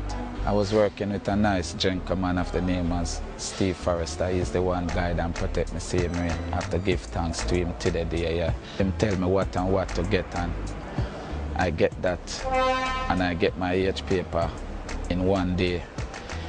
Yeah, and then it take me 2 days to get the passport. We play 4 practice games and we went in 2 competitions, and all of them I went out the MVP and the most valuable player and all the top scoring trophy them. When I was coming through the airport, my bag was the biggest bag because I have 6 trophies and I top goal scorer trophy. So you know that is a nice moment for me. I know all of them defender fear me now because them know it's not an easy task. That I said, that's why I said this work just build me to go in the league, but I don't fear the known defender right now. I know them fear me right now because when them going to bed at night time, boy, oh man, that boy tough they know, that big strong boy there know, man. But when me go on my bed, me not no problem because me been there and done that. Me just know it's just that my team play them right now for just cheer some back and give me right now for score goal. I'm just ready, fit and working hard to try progress here, and I still believe I can go out there and do my best for the country. Tough for this, and you're watching Red Stripe Football Monday. All right, so that's our halftime feature on Jermaine Tuffy Anderson, the man who scored the only goal in the game so far. It came on minute 32, and because of that, Waterhouse lead Portmore United by a goal to nil. We're going to dash for a quick break, and when we come back, it will be time for the start of half number 2. In the future, the impossible will become the ordinary. We will reach deeper, push harder, and raise the bar higher. Just like you, we are proud to be Jamaican. So cheers to what we will achieve in the next 50 years, to a refreshing future, a future that begins now. Happy Independence, Jamaica. Red Stripe. Live the legend.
Welcome back to the Ferdinand Park here in Brayton St. Catherine. We're getting ready for the start of half number 2 in this crunch Red Stripe Premier League game. It's Red Stripe Football Mondays game, Waterhouse against Portmore United, and as you can see at the bottom of your screen, the Waterhouse team leading by a goal to nil. The goal scored in minute 34 by Jermaine Tuffy Anderson, a sumptuous item by the league's top man. There he is saying a word of prayer, asking for divine intervention as he gets ready for the start of half number 2. Massive, massive part of our production tonight because he was also the featured guest in our halftime feature. The Portmore United team in a huddle at the moment. Adrian Reed leading the team tonight, and it's a team that doesn't know when they're beaten. We've seen them stage many a late shows, and you wouldn't put it past them staging another tonight. Also, they have a history of going on to score more when they score one. And as we look at this goal again, you can't see it too often. It was just a wonderfully taken goal by Jermaine Tuffy Anderson. Well, we're not going to see it just now. In fact, what we're going to do, we're going to go right back to the commentator as we get ready. Well, let's have a quick look at the goal before we go to that. This is Finlayson playing a nice 1-2. Now the ball comes in right on the edge of the area. Good touch. The first touch was good. He got the ball at the height that he wanted, and it was 1-0. All right. Back with the live play. Thank you very much, Wayne. Waterhouse with the lead. Portmore seeking to overturn that advantage. ball into the box early on. Quick, fast start by Portmore United as they come out motivated to get back on level terms here in this game, their home game at the Ferdinand Park. Of course, the last game out for Portmore, they beat Cavalier 2-0. 2 excellent goals from outside the box, one from Jamar Jackson playing in central midfield in this game, the other from Suella McCalla playing up front for Portmore again with the start tonight. So at the start of the second half, it's Portmore with possession and pushing the play. Penned into the corner, it's Morris, 2 Waterhouse defenders surrounding him, and he gets the benefit of the call. Corner kick to Portmore United. They go in search of an equalizer.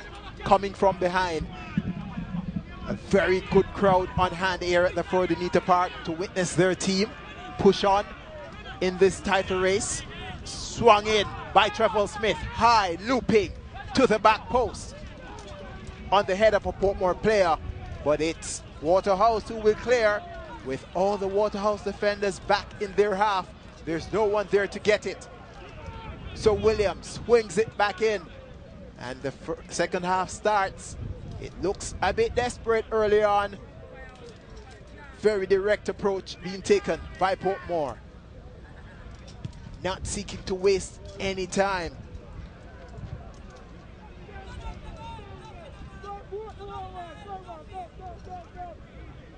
Ball played out by Jackson. Portmore retaining possession. Jackson on the ball. 20-year-old confident in possession, strong in possession. Plays it out to Smith, who played it on to Morris, but Morris wasn't able to control the ball. Poor first touch, giving up possession. And now they've given up a free kick.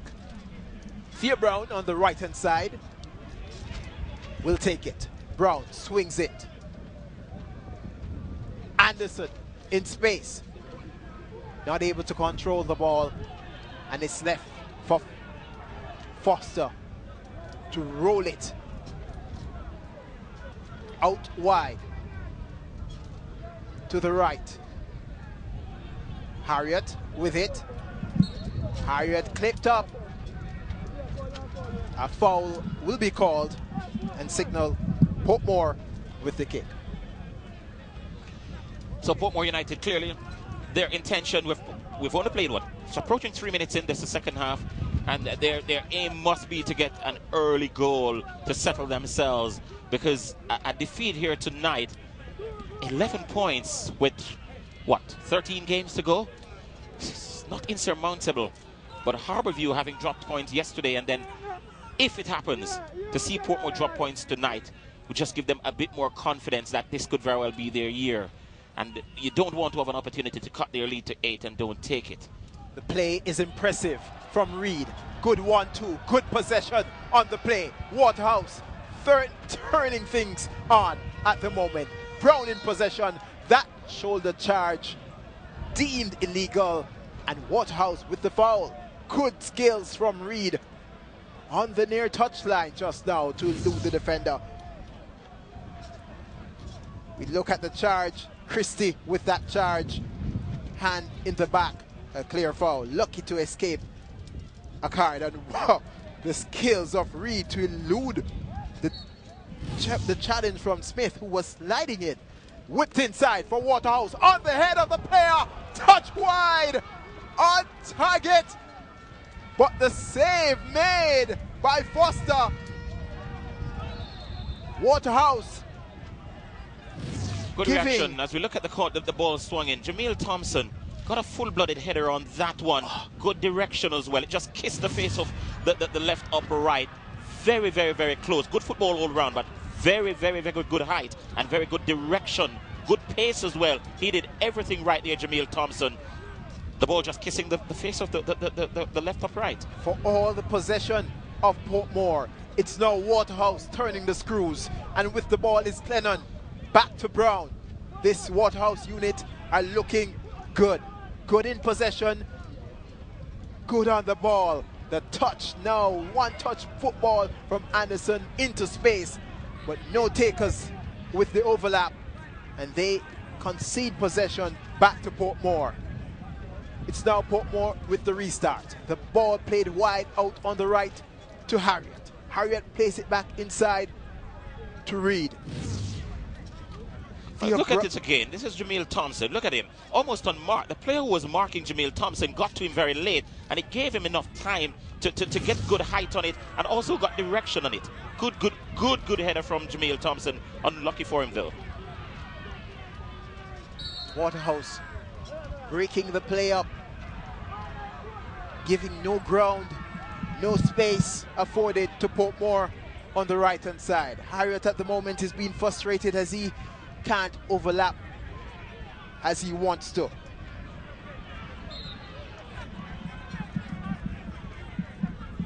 And it's possession to Waterhouse. Resolute in defense so far. Anderson in space with the ball, switches it laterally all the way over to the right to Reed. Out of touch. Reed not able to keep it in. Poor pass from Williams. Turns over possession to Waterhouse. Reed has had a good game. He's been busy and has been making a nuisance of himself on both flanks. So a very fluid attacking midfield three. The triumvirate of Reed, Clennon and Forrest in behind Anderson.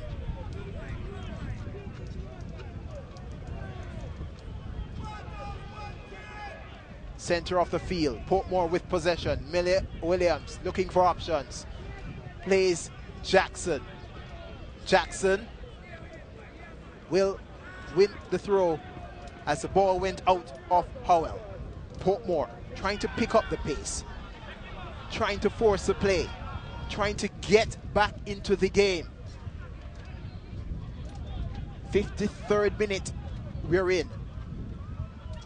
1 goal scored, but numerous opportunities to both teams so far. The last to Jamil Thompson, whose header came back off the upright. Portmore, the game flowing much better. Both teams looking good in possession. The pass is being made. Portmore unable to retain possession.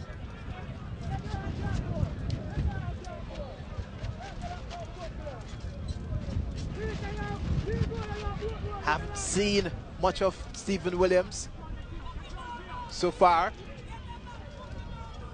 It's a player who needs to pick it up. Good break on for Portmore. Oh, but the ball, just a heavy touch. The ball goes out of play. See, look at that fact. It's going across the screen. See the flags fluttering, the Portmore flag and the Jamaican flag. And in a strange way, the windy conditions here might just be a blessing in disguise for the football fans, because we hardly see the players playing the ball aerial. And because they're keeping it on the floor, these are two good passing teams. And because they're forced to play the ball on the floor, the football actually looks good. It's rare when they take it off the floor. It's really nice to look at when they're playing it around. Waterhouse came into this encounter in 6th place. They win, they go on to 39 points, and they'll go 5th. Portmore, should they lose, will stay 2nd on 41 points. 11 points behind Harbourview, the league leaders. I reckon Waterhouse on 37 points into the win, they go 40.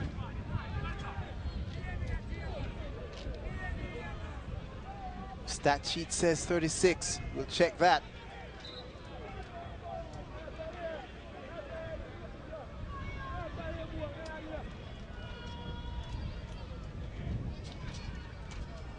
Theo Brown swings it. Brown has had a good game in right full back. He's had good deliveries so far. He has also been able to get up the pitch on quite a few occasions. Now back defending because Portmore searching ball in the box. The header from Morris. Ball comes back to Morris. Does he keep it in play? No, he doesn't. Reed runs back. Waterhouse player down, suffering at the moment.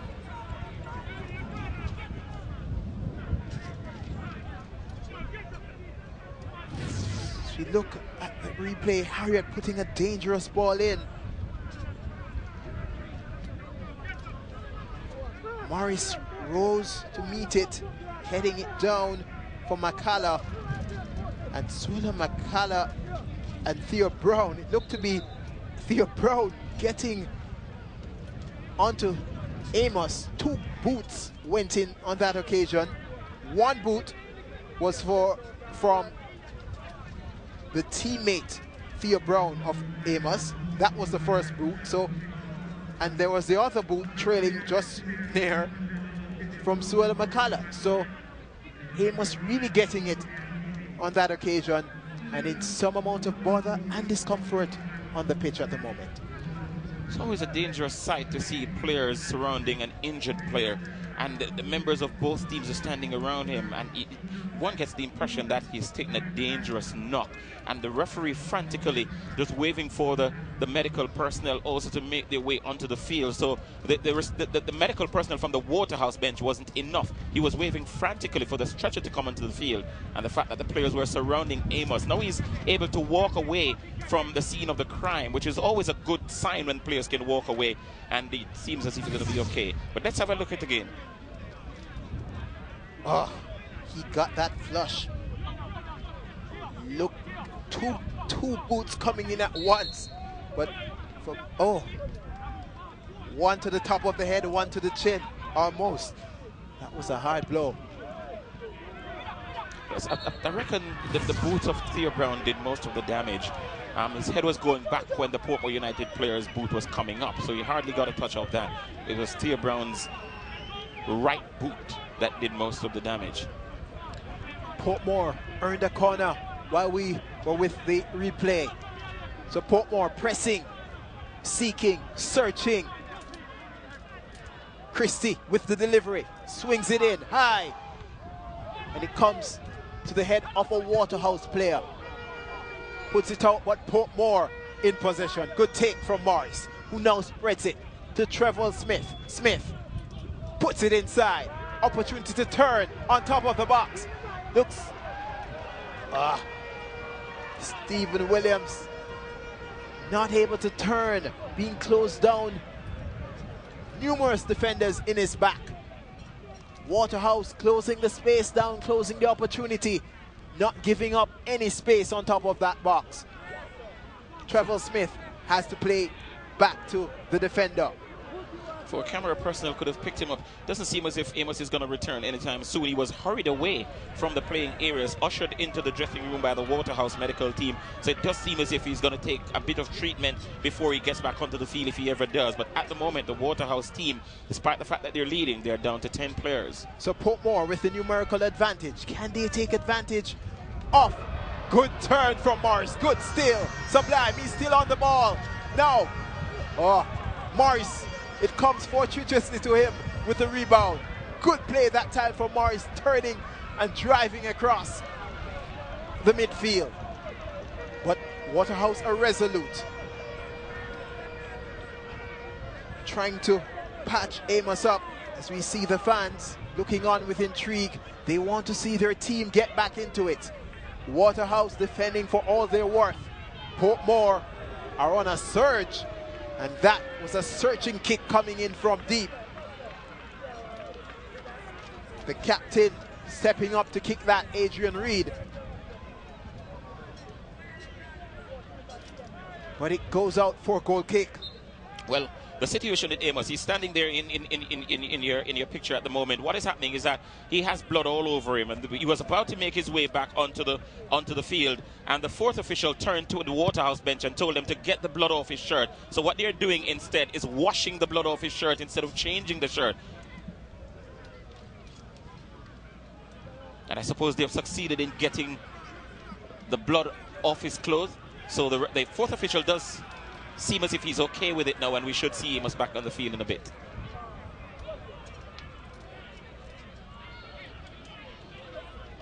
Waterhouse in defense, bring the ball out. Flicked on, further wide, but now out of touch. Portmore with the throw-in. Harriet puts it down that right-hand flank. Goal kick the call. So Portmore being frustrated in their efforts to go forward, to really drive the play forward and get back a goal in the game. Defense off Waterhouse so far resolute and withstanding all that Portmore has thrown at it. With a clear break, turning into the box. It's Anderson. Will he shoot? He does. Drives it across goal. Not sure the keeper got a touch to it.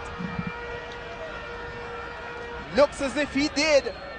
And corner being signaled by the referee. Well, this is the pass. Jermaine Anderson already into his stride, looking like a 100-meter sprinter. Didn't look across, didn't look up. He shot more in hope than anything else. And you don't want your main striker to be just running and shooting across the goal in hope. Well, in all fairness to him, he looked up just now, but he didn't look across to where he was shooting the ball. Maybe he was hoping that someone would get onto the end of it, but good save by the goalkeeper. Corner kick to Waterhouse. A counter-attack from Waterhouse just now. And with the game as it is, the corner kick taken short to the near post. Portmore clear their lines. Comes upfield. It beats Makala. It's back with Waterhouse. Forrest not communicating well with Anderson on that occasion, and Portmore regain possession. The game setting up for a grandstand finish. We're in minute 63. As Portmore press, they may well be susceptible to the counter-attack. Just now we saw that with Tuffy Anderson getting inside the 18.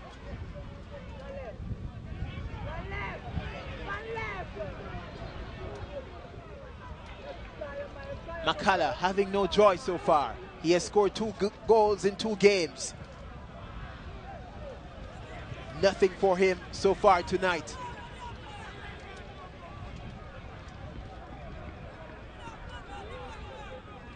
Both teams looking to make substitutions. Grandison looking set to be introduced at the expense of Jackson in the center of midfield. And for Waterhouse, Clennon may be the player to give way. It's a first change that will be made. Will actually be to Portmore. So we'll get the confirmation now. The number 18, yes, Jamar Jackson. His shift comes to an end tonight. Jamar Jackson. Ewan Grandison is back in action for Portmore and almost immediate in action.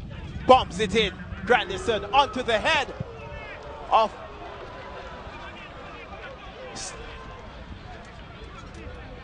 Is that? Yes, it was Stephen Williams. Not able to got to it first, but the touch not deft enough to get it around the keeper. He went over the crossbar for a goal kick. It appeared as if it was a shot that went bad, and Williams was trying to make the best of it. I'm so sure that Grandison had Williams in mind when he shot forward. For me, it was a shot. Well, we're having a look at it. Yes, he was actually aiming for Williams. And it's to his credit that he got the better of the defender and even managed to get a header off. Williams not able to make amends of his miss early on. Good ball being put through. Can they deal with it? They don't. Opportunity for Portmore. Mix up in the box from the defense. Really asking the question, why didn't he just boot it out? Hoping for the keeper to come. He didn't. Portmore had a second take. And now they have a corner. Morris swings it in. Punched by McCallum into safety. And for a throw-in.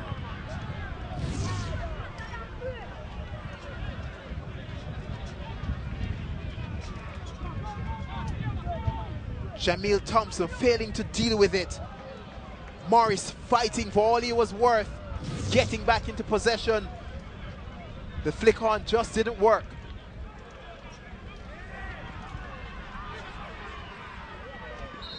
Fans for Portmore United are anxious. Waterhouse, the change now made. The number 14 player, Clennon. His shift comes to an end, Andre Clennon. And another man with 4 goals on the season comes onto the pitch. That's Gary McIntosh. Number 11 on his back. So Waterhouse not letting up. They send on a striker.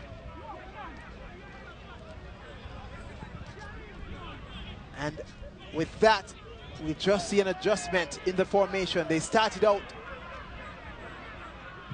4-5-1.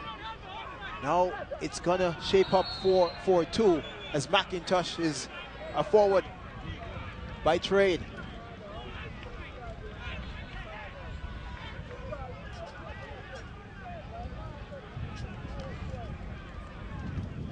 What do you think McIntosh will bring to this game, Wayne?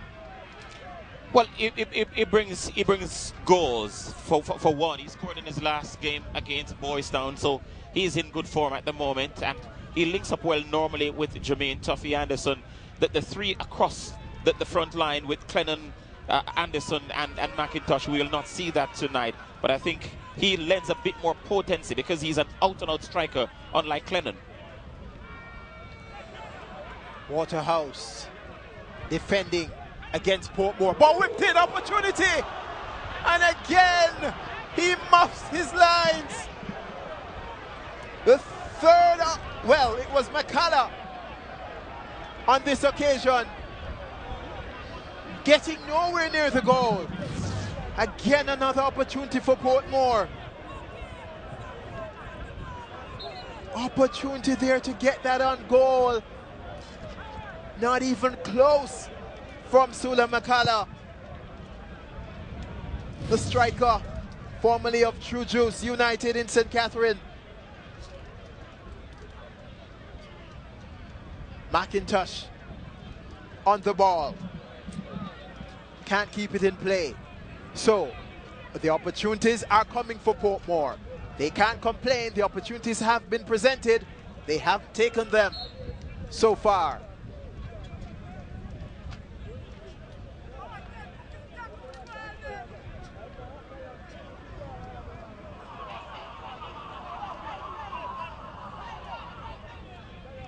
Theo Brown throws it inside. Waterhouse maintained possession. Smith breaks it up. Williams has a go. Ball fed into him. Nikolai Finlayson, a bit of a shoulder to and fro from both players just now. Referee asks them to calm down. Grandison has space, gets it in the box. So Grandison, his impact so far, he has been direct. Anxious to get the play forward.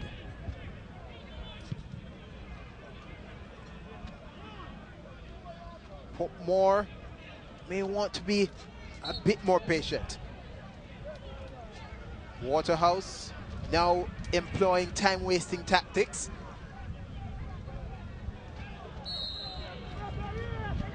Referee on spot to see that as Waterhouse gives up the free kick. A card rightly issued.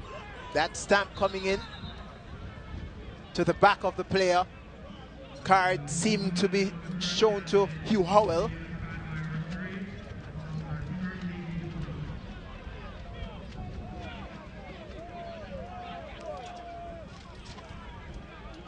Waterhouse now defending. Grandison with the free kick, middle of the half. Poor kick. But they're fortunate to get and retain possession of the ball with Smith. Gets it inside, but safely to a Waterhouse player. Portmore blunt at the moment in attack. Nothing working out. Opportunities created, but they're still pressing. And in pressing, they regain possession. But there is Waterhouse, resolute in defense. Not retaining possession. Our Waterhouse just clearing. But again, Portmore give it up. Anderson all by himself on the near side, by the near touchline. On the right, it's Anderson looking for a pass. Not making it. Strong enough to withstand all challenges. The strength of Tuffy Anderson. And now he just rolls it out as his teammate lays in a heap. Well, finally, he spotted Hugh Howell. He's been down for a little while, and just to compound his problems, he just received a yellow card, and now the ball hit him in the midriff. As you can see him holding on. Well, lower than the midriff. He's holding the groin area.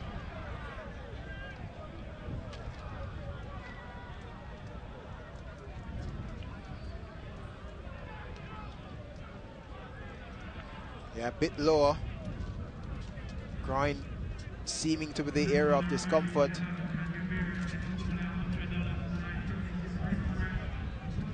Play halted. This seems to be recovering, Wayne. No doubt will have to go off the park. But in going off the park seems as if he will be strong enough to continue as they waste a bit more time. That's the Waterhouse team. Using every opportunity to go down. Yep.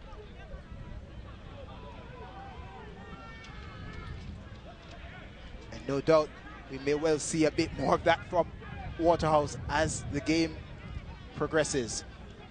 And as the score in the 73rd minute stays 1-0, the lead with Waterhouse. Errol Stevens with a brand new hairdo. Arnett Gardens attacking midfielder, back from injury.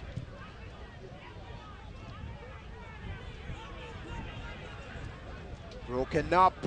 Jamil Thompson with the break, overlap in space on the left. Thompson has the opportunity to get the ball in the box. He shoots. Oh! And that was a good effort from Jamil Thompson. Lots of energy. And he earns his team a corner. No question, Jamil is having one of his better games. Just earlier we saw him with a header that came off the upright, and now he's overlapping over on the far left. Not so sure that it was an intentional shot at goal. As you've seen there looking across, and the ball just scoping off the outside of his left foot. But it did look like he intended for a shot. He was tricked the Portmore defenders because he looked across as if he was going to go for the cross and went for the shot instead. Didn't miss by much. Indeed, the keeper doing well to tip it around, giving up the corner. Theo Brown's deliveries have been good all night. This one not so good. But Waterhouse will get possession with Howell, who puts it in the box. The second ball's been won by Waterhouse, but just now turning over possession, not making good use of it.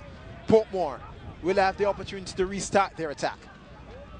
Ball hoisted. McCullough can't retain possession. Waterhouse do. Now they have it, and they look to build the play. patiently. Lateral switch made. Perfect. Falling to Reed, who takes it well. Now finds Anderson free with acres of space on the right. One player on him. Trevor Smith posts him up, tries to win the corner. And now he gives away a throw-in. Portmore with the ball, trying to build the attack. Nothing going right, nothing going well. In transition, they're caught, and Waterhouse are back in possession. Looking assured, but not finding the options, not finding players making the move. But this is a listless Portmore at the moment, turning over possession, turning it to Waterhouse, and now conceding a free kick.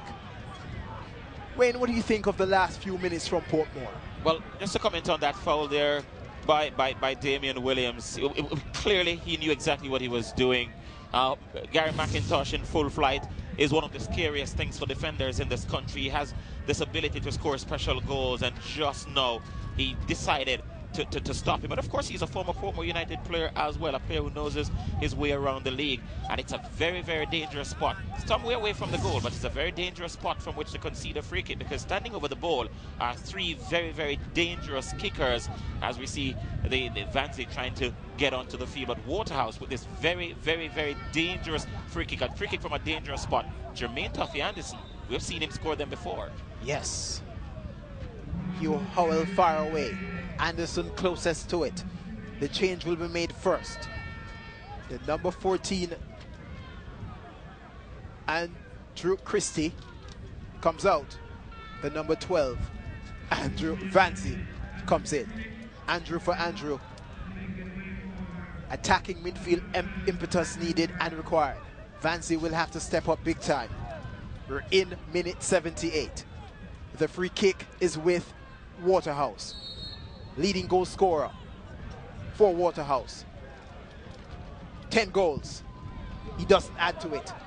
It goes high and over the bar. So Jermaine Tuffy Anderson just showing his human side. Got a lot of power on that free kick, but just didn't fall enough for him. In fact, it didn't fall for him at all. Went sailing over the bar. Time slipping away. Portmore will have to stage a late rally. Another late show. We'll have to dig them out of this one. They're with possession, looking good on top of the box, knocking the 1-2s. Open space, opportunity to equalize, and finally, he does it! The man, the errant Stephen Williams, in the first game of the season between these two teams. It was Stephen Williams who earned the victory. And now it's Stephen Williams who gives the draw to tie it all up. This is Trevor Smith. Good movement of the football. Morris, nice link-up play. That goal had, what, 4 or 5 good passes in it. The final pass coming from Morris, who actually followed the play, which was very, very important. He actually was a massive part of why the ball got to this 18-yard area, and the final ball on the assist came from him. Clinical finish. Richie McCallum is not an easy goalkeeper to beat even from that distance, but Stephen Williams is such a clinical goal scorer. He looked up there, he knew exactly where Richie McCallum was, and he went for placement. Very, very good team goal from Portmore. Very good finish, and the flag resembling the national flag of France, fluttering in the wind. Portmore 1, Waterhouse 1. And with the wind is Portmore. Wind back in their sails. They're back on level terms. And excellent football, one touch, give and go, really tearing the Waterhouse defense apart. Incisive display, and finally Portmore have answered the call of their fans, and the players have done the stuff to be back on level pegging. Trevor Smith trying to add to it, cut down in his tracks by Western Forest.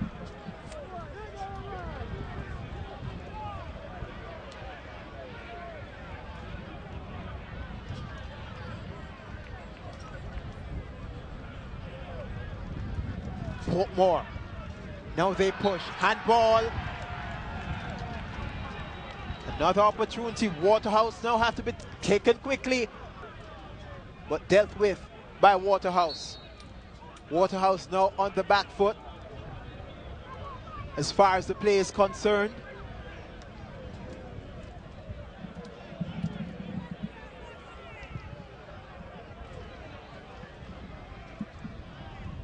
This game is turning out to be a very exciting encounter.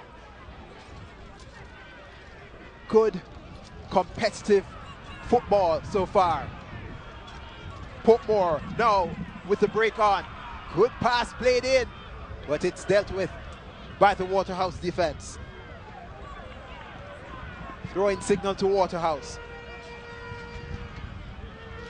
The game rising in its intensity.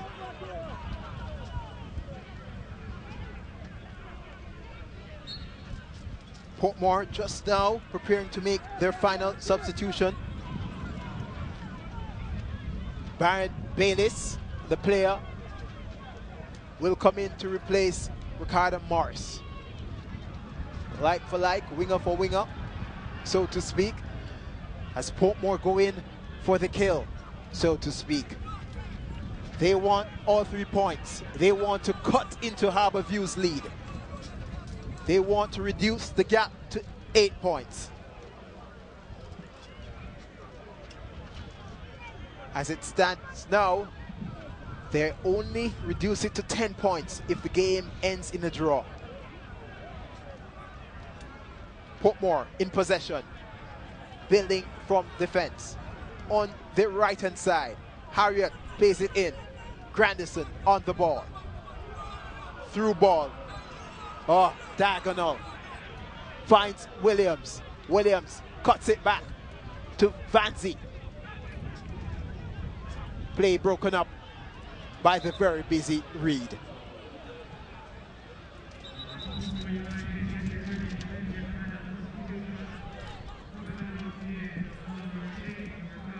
Substitution now confirmed. Number 7, Brian Bayliss will go in. Number 8, Ricardo Morris comes out.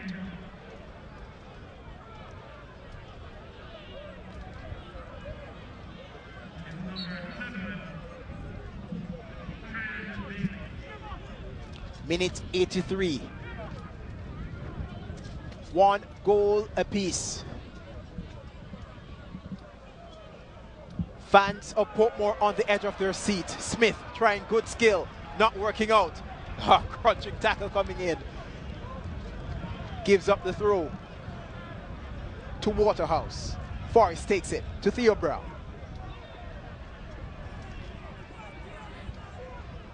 Williams puts the ball through, but McCullough is in an offside position.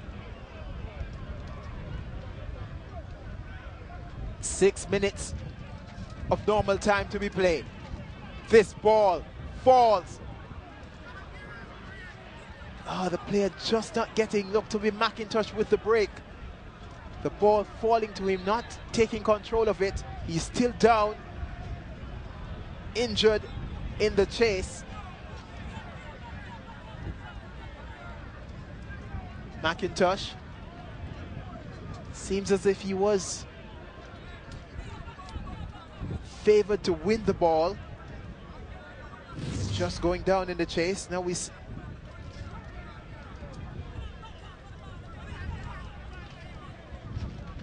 at the replay there to see just getting a knock to his shin.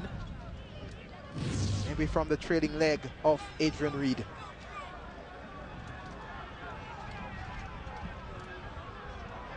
Play stop, the ball, bounce ball. No good sportsmanship being showed there by Duffy Anderson to give the ball back to Portmore. He went for it, but it's back with Portmore now. Grandison driving through midfield, but it's broken up by Finlayson, who is joining the play again. Opportunity, the players breaking into the box. That was Nikolai Finlayson making the run all the way out of central defense into the box, not getting it, and now he tracks back to his central defensive position. Both teams now battling. No one wanting to give up an inch. Portmore wanting to take all the points. Waterhouse not wanting to leave here with 0 points. Leaving here with a point for Waterhouse. Won't take them into 5th, but it will be a point more than they got the last time they were here when they were beaten by 1-0.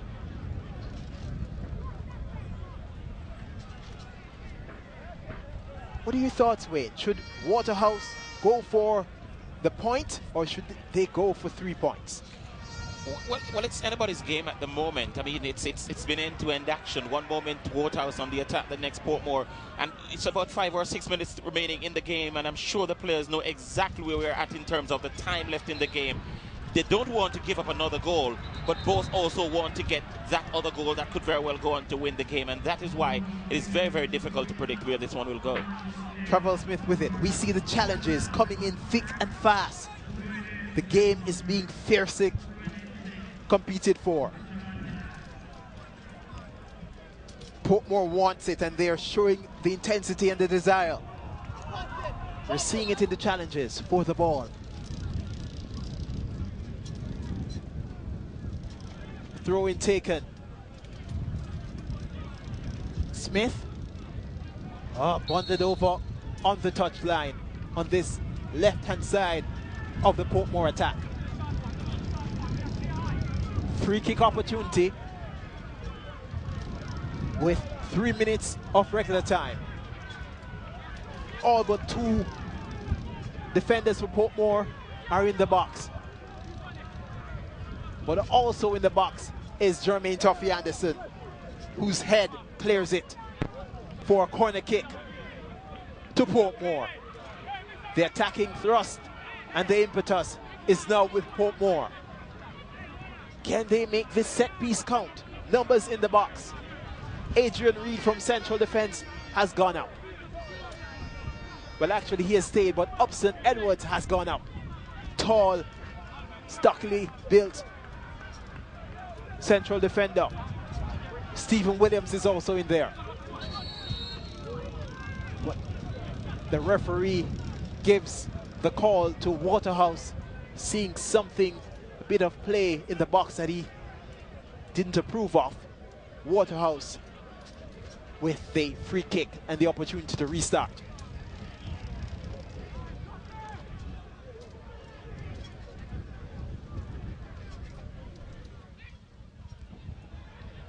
Midfield battle on at the moment. No team able to get out of it. Thea Brown forces the play down the right-hand channel for Anderson. Too far out of his reach. Anderson did make the run, but the ball was too far ahead of him. Portmore have it. Will we see a goal at the death, as we saw at Hanek Gardens last week? Is there late drama to come? Well, Portmore are doing their part. They're in possession, attacking on the right-hand side. Overlap. Now the opportunity to cut it back. Defended well. Amos getting in there. The defenders getting there. Tense moments for Waterhouse, but they defended well. Another corner conceded.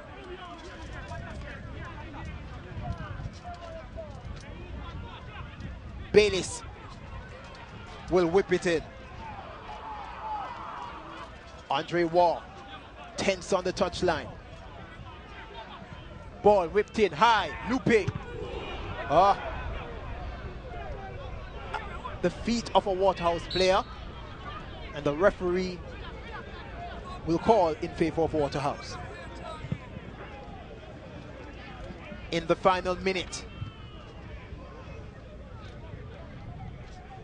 all of 4 minutes will be indicated shortly for stoppage time. 4 minutes for either team to win it.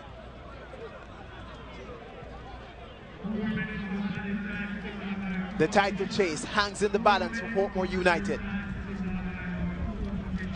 as Waterhouse makes a final foray, and the ball comes to Reed. Reed sees movement but holds up the play. Strong in possession is the diminutive Reed. Theo Brown with it to Anderson. Give. Oh, he tries to give and go. The wall pass made, but out of touch. Finlayson with the throw into Howell. Waterhouse with a player down. Will ask for the ball to go to play. The referee sees him, and now he calls it. Tyrone Reed may be still suffering the ill effects of the earlier challenge as he stood his ground. Yes, it is Tyrone Reed. Troy Reed. This also caused the infringement and the subsequent injury to Reed. In fact, the momentum was lost. When he got the ball initially, the very first touch of the football, he should have played it into space where Anderson was waiting. And what he did, he turned the ball back and ran into traffic. And subsequently, the injury came about and the foul itself. And with that, Troy Reed will take no further part. Should time allow, Peter Keys will enter the game as his replacement in stoppage time. Just past the first minute of stoppage time. The ball comes to Anderson in space. Whips it inside. Portmore clear their lines. Is there a final opportunity in the offing for Portmore? They're in attack at the moment. Waterhouse doing well to break the attack up. Possession comes back to Anderson. He gets a touch. He's released into space. 3 players. He looks to take them on. He now drifts inside the box. Strong on the ball. Cuts it across. Good strong shot taken. Anderson now falls in a heap. And that will eat up more time as the substitution is now official. They say it's good when forwards are selfish. This one epitomizes a selfish forward, and selfish in a good way. He trusts his ability to do well. He has scored many a goals, cutting in and cutting outside, in and out from that angle. Just now, he went for the shot. Wasn't way off, but it was always going to be a tight angle. It proved to be a tight angle in the end. But then again, as a coach, you're never going to fault a player like Jermaine Tuffy Anderson for attempting something like that, because he has proven time and again that he knows how to find the net from impossible angles. Won't be hard on him, because given the stage of the game, that play would have also eaten up quite a lot of time with him holding the ball up and then putting it out with his attempt and subsequent fall for injury. So really eating up the minutes. Waterhouse. The game seeming to be teetering to a 1-all draw.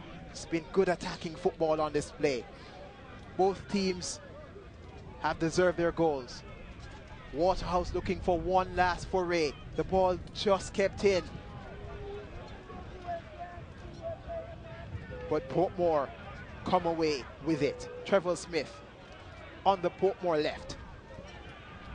Into Grandison, who spreads it further wide to the right, to Rosario Harriet. Harriet looking for his options. His pass not finding his colleague Grandison, but he does get a throw in.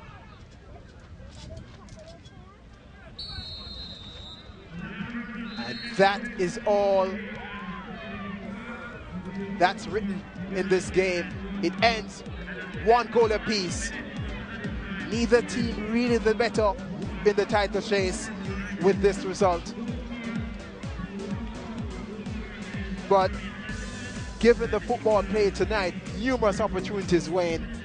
But 1-1, a fair result? I suppose you could say it's a fair result at the end of the day, even though Waterhouse probably would feel that they deserve to win this game tonight. As we take a look at the goals again. One on minute 34 by Jermaine Tuffy Anderson, made by this man, Nikolai Finlayson, wearing the captain's armband tonight. Nicely played in the area. Anderson just coop it up well one time. The ball dipping just before it got to the goalkeeper. And the celebration tells you why it's so popular amongst local football fans. Here it is again. One turn, two touches, one to bring the ball up, and the next to deadly effect. Very good turn, and the ball lodging in the back of the cage. Here's Portmore's goal.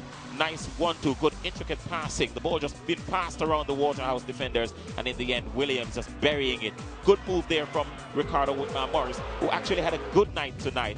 And I suppose he crowned that with that killer pass that really left the Waterhouse defenders chasing shadows, and Williams burying it. I suppose we're going to go over to the fan zone to join our girl Kiki.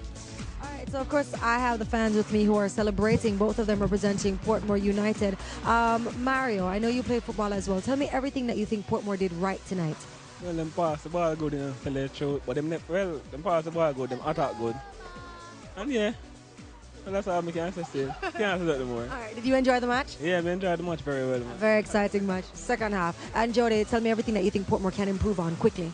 Well, they need to put a more little urgency in the ball game, and they need a good forward, which win or lose, Portmore is my side. My favorite baller is Upston Edwards, my brother, of course. Yes, win or lose is my side. All right, so were you surprised when Actress scored a goal in the second half?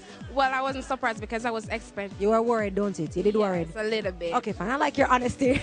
Of course, Mario and Jody, thank you so much. Both very happy tonight that Portmore United, of course, drew with Waterhouse. In the meantime, we'll head over to the gentlemen.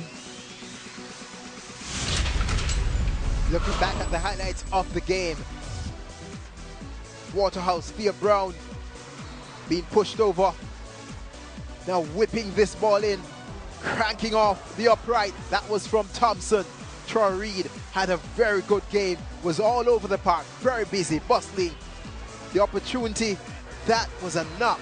Now look at this ball across the goal, just touched wide out for a corner from the shot from Anderson. The tackles were thick and fast. Grandison's impact on the game, he came on, made a difference. Morris was even more forceful.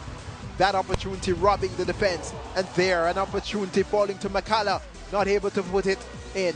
Thompson again with the effort, turned around the bar, and this the goal to equalize from Stephen Williams for Portmore United. One of the bruising challenges we saw in the encounter. Anderson was a strong on the ball all night. That shot just being drifted wide out. Highlights of the game. So we look back also on the stats.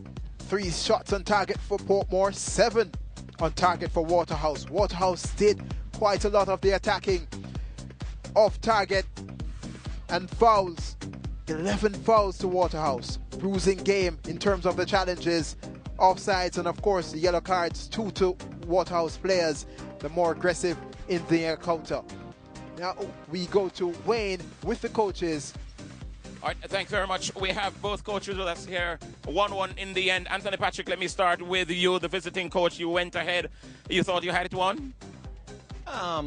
Yeah, we thought to think about that. You know, we tried to see if we can weather the storm in the second half. I know Portmore going to come and running at us in the first 15-20 minutes, but you know, we weather the storm there. But just indiscipline why we you know, it cost us that them come back and try again. Overall, though, you think it was a fair result? Yeah, definitely. We play well, them play well. You know, 2 teams share the points, so happy with that team. You go back home on Sunday. How are you looking forward to that one? Yeah, definitely we have to go there. It's about accumulating points at the rest of the season, and that's what we are going there to do. So we can get 3 points. One last question. Your striker, Jermaine Tuffy Anderson, told me that there's a quiet confidence in the team that you may still very well be able to pull back Harbourview. Tonight's result didn't quite help you, but you still believe you can do it? Yeah, we have been working very, very well for the past 3 weeks. You know, as I see, we come here today and we play very well today. But definitely we just have to continue to keep working. Anthony, all the best as you go forward. Yeah, man, thanks. All right.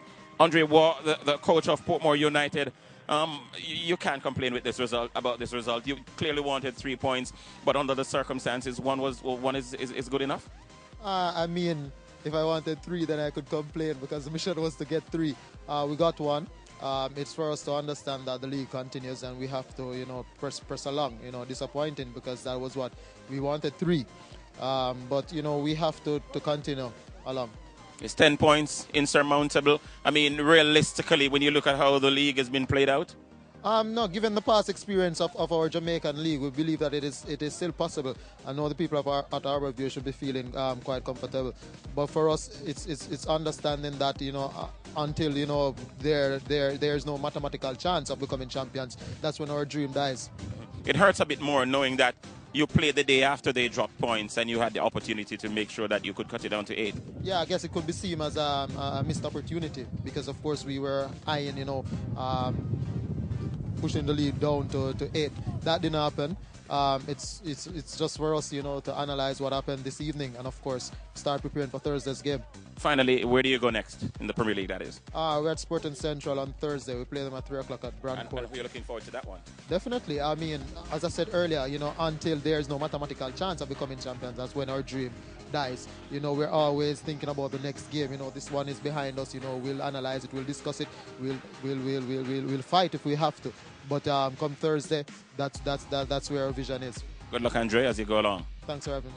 Andre Waugh, the coach of Portmore United. We're going to head now to Gijon and Kiki to put a wrap on what has been a fantastic night here at Freddie Nita Park. Thank you so much. Thank you so much, man. And of course, the coaches are always so optimistic. You notice that? They always say, listen, Eternal optimists. Eternal optimists. We'd like to say, listen up. The fans were saying, that there's some fans for Waterhouse were saying that they're not too surprised about Waterhouse being where they are, especially at this time in the third round, because they usually start picking up in the 4th round.